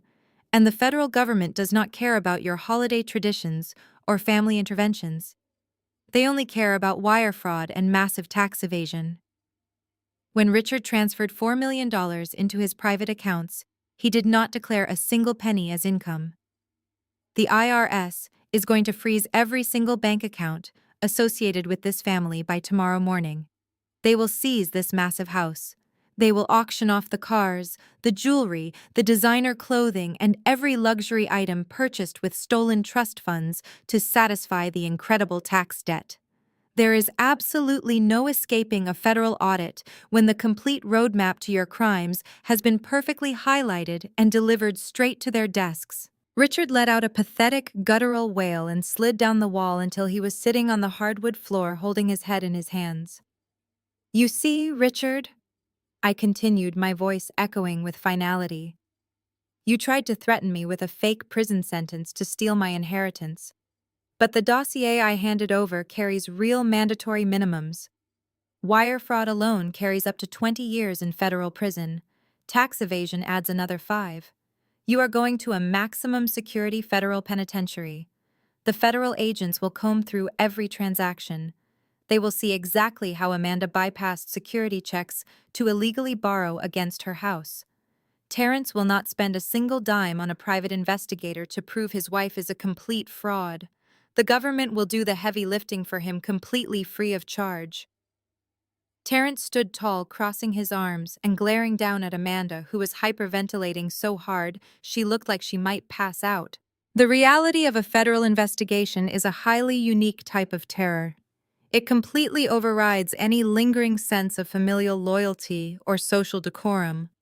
As soon as the words Internal Revenue Service and Federal Bureau of Investigation fully registered in the minds of the 22 relatives, the living room instantly transformed from an angry mob into a chaotic stampede for pure survival.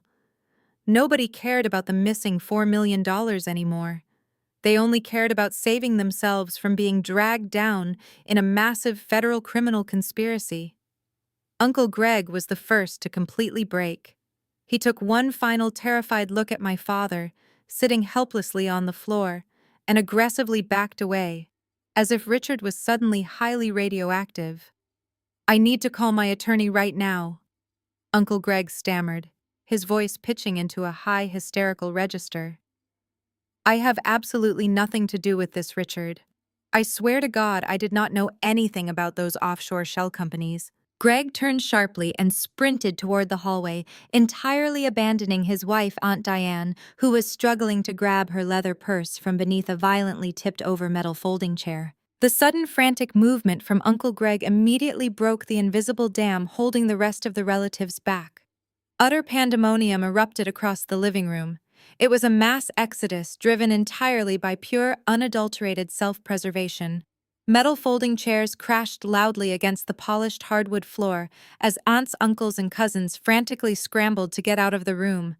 Aunt Susan shoved Cousin Brittany hard against the wall just to get to the hallway coat rack first, snatching her expensive jacket and rushing toward the heavy oak double doors without even bothering to put it on. "Wait for me, Mom!" Brittany shrieked loudly, tripping over a discarded holiday gift bag as she chased desperately after her mother. The deafening noise of the stampede was a chaotic symphony of panicked breathing, scuffling expensive shoes, and slamming doors.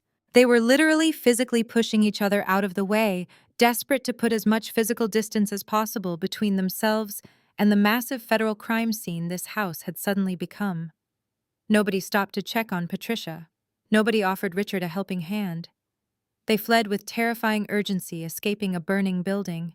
Within exactly 2 minutes, the entire suffocating crowd of 22 angry relatives had completely vanished from the property.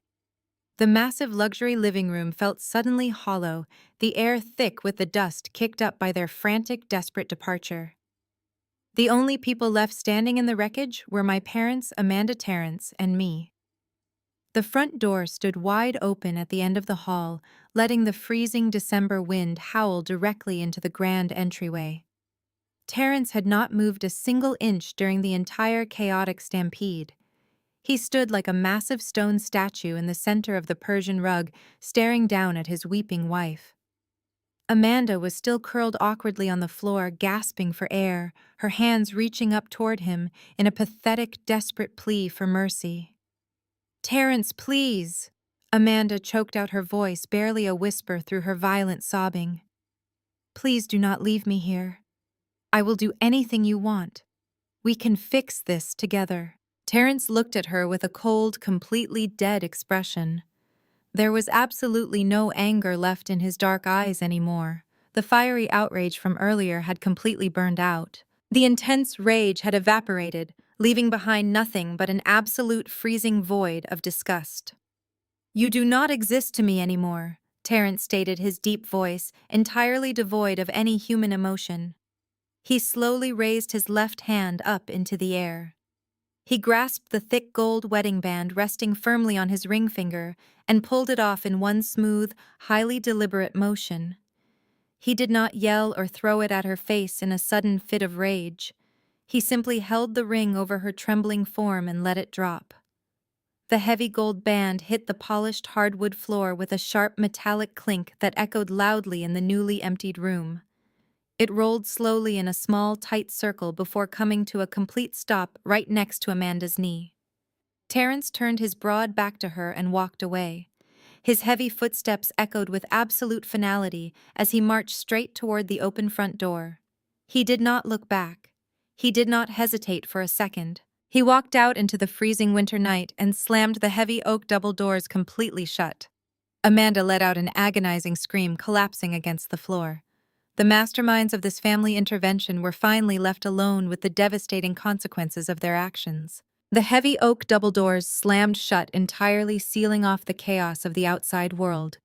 The sudden silence that fell over the massive living room was not peaceful. It was a suffocating graveyard silence, the kind that only follows the absolute destruction of something that can never be rebuilt. I stood perfectly still near the entryway, my heavy wool winter coat resting warmly on my shoulders, my designer handbag gripped loosely in my right hand. I surveyed the absolute wreckage of my family. The 22 folding chairs that had once formed a terrifying circle of judgment were now violently knocked aside, scattered haphazardly across the expensive Persian rug. The $4,000 Bose surround sound system remained completely silent, its job permanently finished. Amanda was still curled into a tight ball on the hardwood floor near where Terrence had dropped his wedding ring. The golden child was entirely broken. Her hysterical sobbing had devolved into a series of pathetic wet gasps. She was gripping her own hair, her face pressed against the floor, entirely unable to process the terrifying reality that her husband was gone. Her money was gone, and she was about to face a massive federal investigation entirely alone. She did not even look up at our parents. The carefully constructed illusion of her perfect, innocent life had completely dissolved, leaving behind nothing but a scared, incredibly selfish adult who had finally run out of lies to hide behind. My father, Richard, was equally paralyzed. He was still sitting exactly where he had slumped against the wall, the prop manila folder lying entirely forgotten near his expensive dress shoes. He was staring blankly at the antique mahogany grandfather clock in the hallway, but his eyes were completely unfocused. He was a man who had spent his entire life building a towering fortress of financial superiority and arrogant authority. Now that fortress had completely collapsed, burying him under the crushing weight of his own criminal greed. He knew the Internal Revenue Service did not negotiate with embezzlers. He knew the Federal Bureau of Investigation did not care about his country club membership. He was calculating the years he would spend in a maximum security federal penitentiary, and the sheer terror of that realization had entirely short-circuited his brain. He was completely unresponsive. It was my mother, Patricia, who finally broke the heavy silence. She pushed herself up from her metal folding chair, her movements jerky and incredibly uncoordinated. Her expensive cashmere sweater was wrinkled.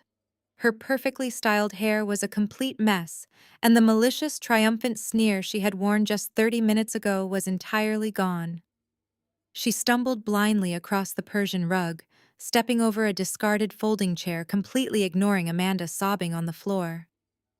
She moved directly toward me, her eyes wide with a desperate, animalistic panic. She reached out with both hands, her fingers trembling violently. Before I could step back, Patricia collapsed heavily onto her knees right in front of me. She reached up and grabbed the hem of my heavy wool winter coat, her knuckles turning completely white from the sheer force of her desperate grip. Jocelyn! Patricia choked out, her voice sounding like tearing paper. Jocelyn, you have to stop this. You have to recall the email right now. Please tell me you can cancel it. Tell me you can unsend the dossier. I looked down at the woman who had birthed me. I looked at the woman who had spent my entire life telling me I was selfish, ungrateful, and entirely unworthy of her love. I looked at the woman who had actively conspired to frame me for a massive federal crime just an hour ago, to protect the daughter she actually loved. And I felt absolutely nothing. There was no lingering anger. There was no profound sadness. There was just a cold, incredibly deep sense of finality. I cannot unsend an encrypted email to a federal agency. Patricia, I replied, my voice completely devoid of any emotion. It does not work like that. The moment I hit send, the data was permanently logged onto their secure servers. The investigation has already begun. There is absolutely no stopping it now. Patricia let out a horrifying high-pitched wail. She gripped my coat harder, shaking it violently, as if she could physically force the federal government to disappear. No, she screamed, her face contorted in pure absolute terror. You are our daughter. You cannot do this to us. We are your family, Jocelyn. We gave you life. We raised you. Family forgives family. You cannot send your own father to federal prison. You cannot let them take our house. You have to call them and tell them it was a mistake. Tell them you made the whole thing up.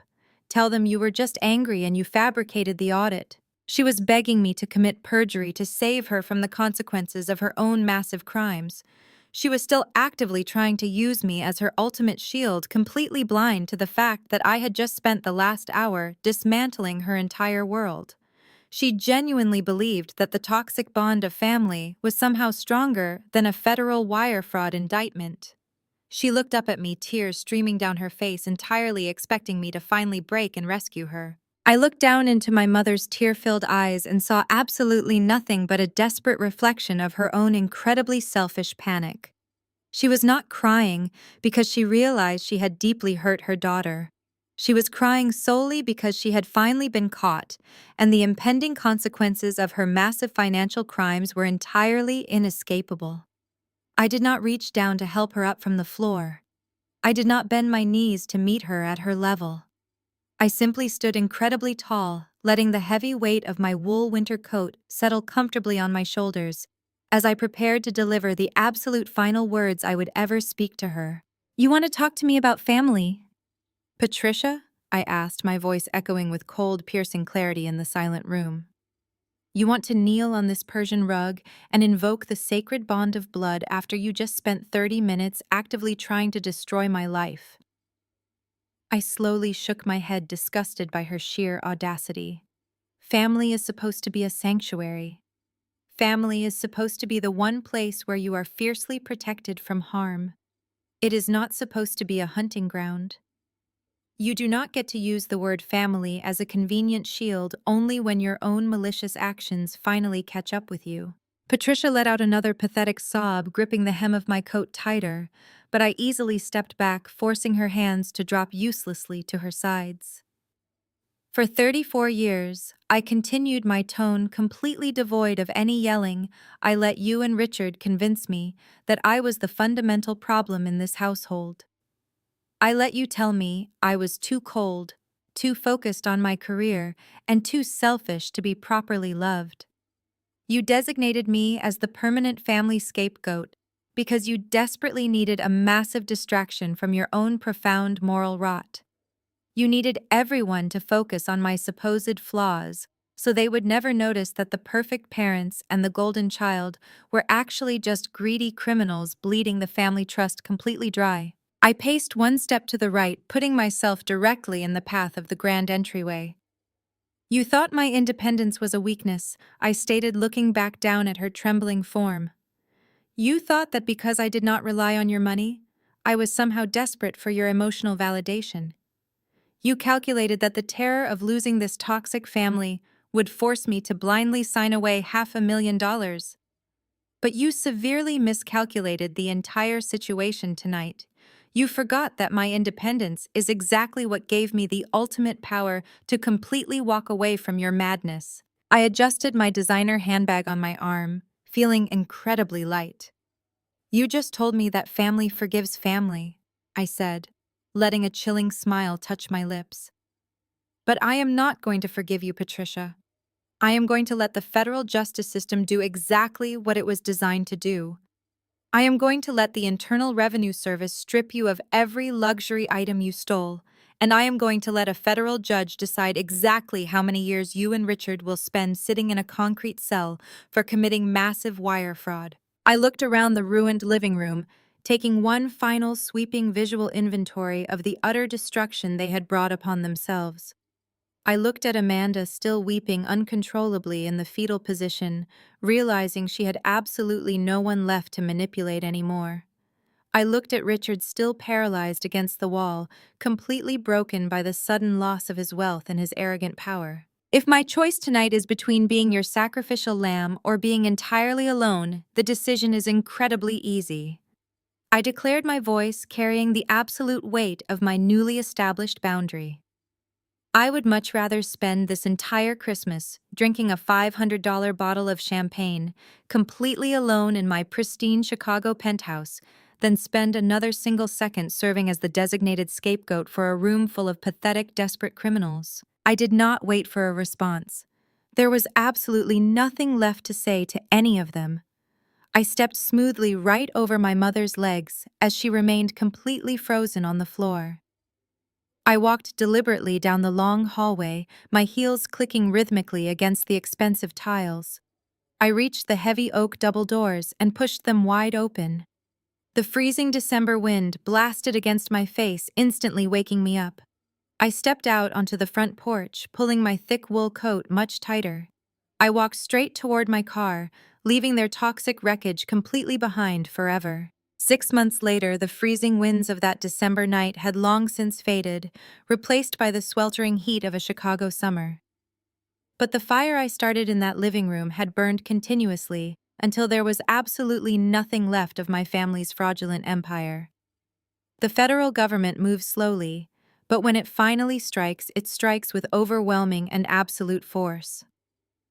The 500-page dossier I emailed from my car that night was a forensic masterpiece. It gave the Criminal Investigation Division of the Internal Revenue Service and the Federal Bureau of Investigation a complete highlighted roadmap to $4 million in stolen funds. My parents did not even have a chance to mount a legitimate legal defense. When federal agents raided the sprawling Illinois suburban home 3 days after the Christmas intervention, Richard tried to bluff his way out of it using his country club charm. It did not work. The agents confiscated his computers, seized his financial ledgers, and froze every single bank account associated with his name and his Delaware shell companies. The sheer volume of the evidence was entirely undeniable. Richard and Patricia were indicted on multiple counts of wire fraud, tax evasion, and conspiracy. Their expensive defense attorneys took one look at the forensic paper trail and immediately advised them to take a plea deal.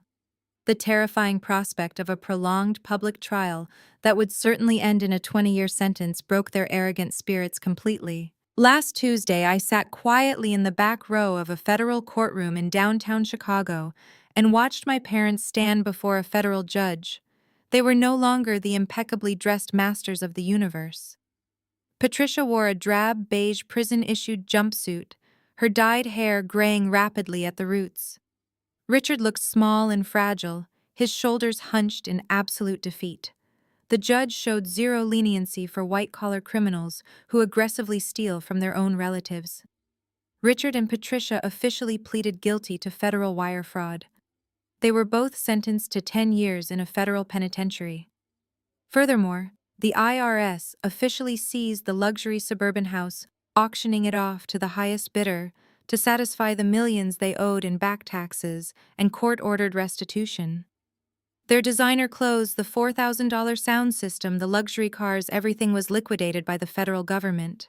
Uncle Greg and the other relatives did not attend the sentencing, abandoning my parents to their fate. While my parents were being crushed by the criminal justice system, Amanda was being systematically dismantled in family court. Terrence did not hesitate for a single second. He hired one of the most ruthless divorce attorneys in the state and filed the paperwork the very morning after the intervention. Because Amanda and Terrence did not have any children together, the divorce proceedings were entirely focused on the division of assets and liabilities. Normally, Illinois is an equitable distribution state, but Amanda had committed massive financial fraud against her own husband. She had secretly forged his signature to take out a predatory mortgage loan, and she had recklessly gambled away his $200,000 life savings on a completely fabricated cryptocurrency scam. Terrence subpoenaed the digital audio recording I had played at the family gathering and used it as the ultimate weapon in court. The family court judge listened to Amanda confessing to the massive theft and ruled entirely in Terrence's favor. He was awarded full ownership of his remaining retirement accounts, his entire corporate salary, and any remaining equity in the home. The judge then assigned the entirety of the predatory loan debt directly to Amanda. She was held personally and legally responsible for the massive high-interest debt she had fraudulently acquired behind her husband's back. Terrence walked away from the marriage completely clean-free to rebuild his life without the suffocating weight of her toxic lies pulling him down. Amanda was left with absolutely nothing. Her husband abandoned her. Her parents were locked away in federal prison, and the 22 relatives who used to adore her now viewed her with complete and utter disgust. Without Richard's stolen trust funds to pay her minimum monthly credit card balances, her manufactured wealthy lifestyle collapsed overnight. The luxury auto dealership repossessed the silver Porsche Panamera within 2 months because she could not make the payments. Drowning in the massive mortgage debt, the credit card bills, and the legal fees from the divorce, Amanda was completely backed into a corner. With zero income and absolutely no family safety net left to catch her, she had only one remaining legal option. Just 4 months after she sat in that living room and tried to steal my inheritance, the former golden child of the family was officially forced to file for Chapter 7 bankruptcy, destroying her future. The reality of total financial ruin is not a sudden explosion. It is a slow, grinding process that entirely strips away your dignity piece by piece. For Amanda, the destruction of her carefully curated world meant trading her luxury silver Porsche and expensive designer clothes for a heavily stained polyester uniform and a pair of cheap slip-resistant shoes. Her new kingdom was not a pristine suburban mansion or a high-end luxury boutique. It was a brightly lit 24-hour fast food diner located just off the interstate highway. The fluorescent lights buzzed loudly overhead, casting a harsh, sickly glow over the greasy linoleum floor. Instead of spending her evening sipping expensive wine and pretending to be a wealthy housewife, Amanda was now scheduled to work the grueling overnight shift from 10 in the evening until 6 in the morning. She spent her nights wiping down sticky tables, emptying overflowing trash cans, and scrubbing the thick grease off the industrial flat-top grill. The physical toll was absolute and entirely unforgiving. Every single movement was a brutal reminder of the incredible wealth she had foolishly thrown away. Her hands, once perfectly manicured and soft, were now cracked, peeling, and constantly smelling of cheap industrial bleach and stale frying oil. She spent 8 hours straight on her feet running back and forth across the slippery kitchen floor, fetching extra ketchup packets for rude truck drivers and drunken college students. There was absolutely no glamour here. Nobody cared about her carefully crafted sob stories or her tragic victim complex. The diner customers did not view her as a special golden child who deserved endless sympathy and financial support. They viewed her simply as a slow waitress who forgot to refill their coffee cups. When customers yelled at her for bringing the wrong order, she could not burst into fake tears and expect a wealthy husband to rush in and aggressively defend her honor. She just had to stand there, swallow her massive pride, and apologize repeatedly while they left her 0 tip on the table. The financial trap Amanda found herself in was entirely inescapable. While her Chapter 7 bankruptcy had wiped out her massive credit card debt, it absolutely did not protect her from the court-ordered restitution she was mandated to pay regarding the fraudulent loans. The federal judge had ensured that her victims would eventually be made whole. This meant that a significant portion of her meager minimum wage paycheck was automatically garnished by the state before she even saw it. She would work a completely exhausting 40-hour week, dealing with horrible customers and physical pain only to receive a direct deposit that barely covered her basic survival needs. She was living completely paycheck to paycheck, forced to carefully calculate every single penny she spent at the discount grocery store just to afford cheap ramen noodles and generic bread. The days of casual $1,000 shopping sprees on Michigan Avenue were permanently gone, replaced by the terrifying reality of hoping she had enough money left over to pay her basic electric bill. Her most powerful weapon had been completely neutralized. For her entire life, Amanda had survived by manipulating the emotions of everyone around her. She had used her fake crying and her exaggerated vulnerability to extract money, sympathy, and protection from her parents and her husband. But in the harsh reality of the fast food industry, Her tears were entirely useless currency. During her first week at the diner, she tried her old tactics on her shift manager. She let her eyes well up with tears and fed him a tragic story about her difficult divorce, hoping he would let her leave her shift early without penalty. The manager, a hardened man who had worked in restaurants for 20 years, simply stared at her blankly and told her that if she clocked out early, she would be permanently fired. He did not care about her manufactured trauma. He only cared about keeping the drive-through window moving. For the first time in her life, Amanda realized that nobody was coming to save her. She had absolutely no audience left to manipulate. When her grueling 8-hour shift finally ended as the sun began to rise, Amanda would walk entirely alone to the bus stop. She could not afford a car, so she had to rely on the unreliable public transit system to get her back to the tiny, rundown studio apartment she now rented on the bad side of town. The apartment was cramped, drafty, and smelled faintly of mildew. There was no $4,000 surround sound system to play music. There were no cashmere sweaters in the tiny closet.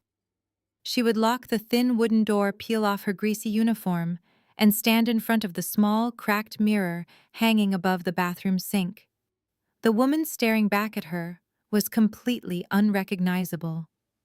The arrogant, entitled golden child was completely dead. She was now just another exhausted, invisible face, trapped in a relentless cycle of manual labor and crushing debt, paying the ultimate price for a lifetime of incredible greed and highly calculated deception. While Amanda was scraping thick grease off flat-top grills, I was busy ascending to the absolute pinnacle of my career. The contrast could not have been more perfectly poetic. My parents had spent my entire life telling me that my intense dedication to my profession was a severe character flaw. They called me cold, they called me selfish. But the meticulous attention to detail that they hated so much was exactly what saved my life and completely destroyed their fraudulent empire. The elite forensic accounting skills I used to dissect Richard's Delaware shell companies were the exact same skills that caught the immediate attention of the senior executive partners at my firm. The federal indictment of my parents made massive headlines across the Chicago financial sector.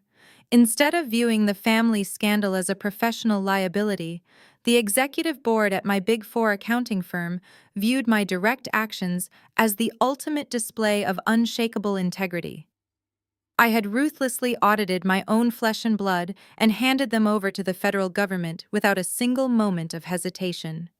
That is the kind of fierce objectivity you simply cannot teach in a corporate training seminar. In early March, they called me into the main glass-walled boardroom, overlooking the Chicago River.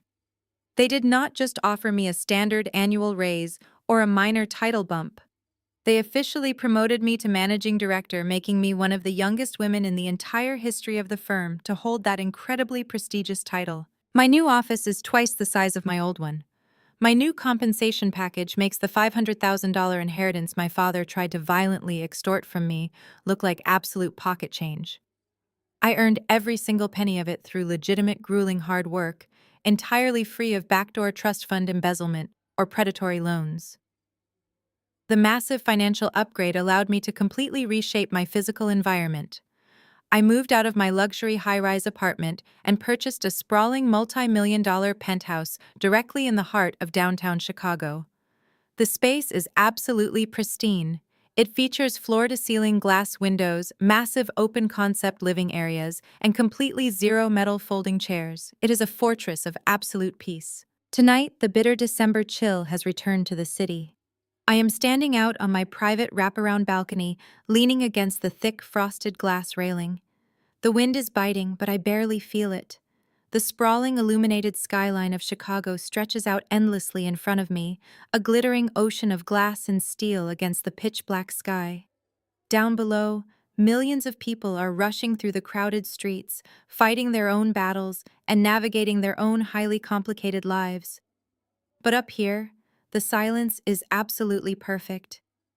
I am wearing a thick cashmere sweater that I bought with my own legitimate salary. I am holding a crystal flute filled with exactly the kind of $500 vintage champagne I promised my mother I would be drinking. I take a slow, deliberate sip. The crisp bubbles hit the back of my throat, tasting exactly like total absolute freedom. There are no frantic phone calls from Aunt Susan begging for a quick loan. There are no passive-aggressive text messages from my mother criticizing my lifestyle choices. There is no Amanda sobbing hysterically on my couch demanding that I fix the massive disasters she created with her own greed. The toxic heavy chain that had been wrapped tightly around my neck for 34 years has been completely and permanently severed. I am the ultimate villain in their heavily fabricated narrative, but I am the absolute, undisputed hero of my own reality. I do not lose a single ounce of sleep over the fact that Richard and Patricia are sitting in concrete cells tonight. They built their own cages. I just handed the government the key. I lower the crystal flute and look directly out into the freezing night air. Then I turn my gaze slowly away from the glittering city skyline and look directly at you. Yes, you. The person who has been sitting there quietly listening to every single detail of this absolute nightmare. You have heard the furious screams. You have seen the blatant emotional manipulation. You have witnessed the spectacular destruction of a toxic family that prioritized the shallow illusion of wealth over basic human decency. But I know for an absolute fact that I am not the only one who has had to make this incredibly difficult choice. There are master manipulators and financial parasites hiding in family trees all over the world, completely destroying the people who love them most. So, I have a very simple question for you before I go back inside and finish this incredibly expensive bottle of champagne. Have you ever had to let the law handle toxic family members? Tell me your story in the comments.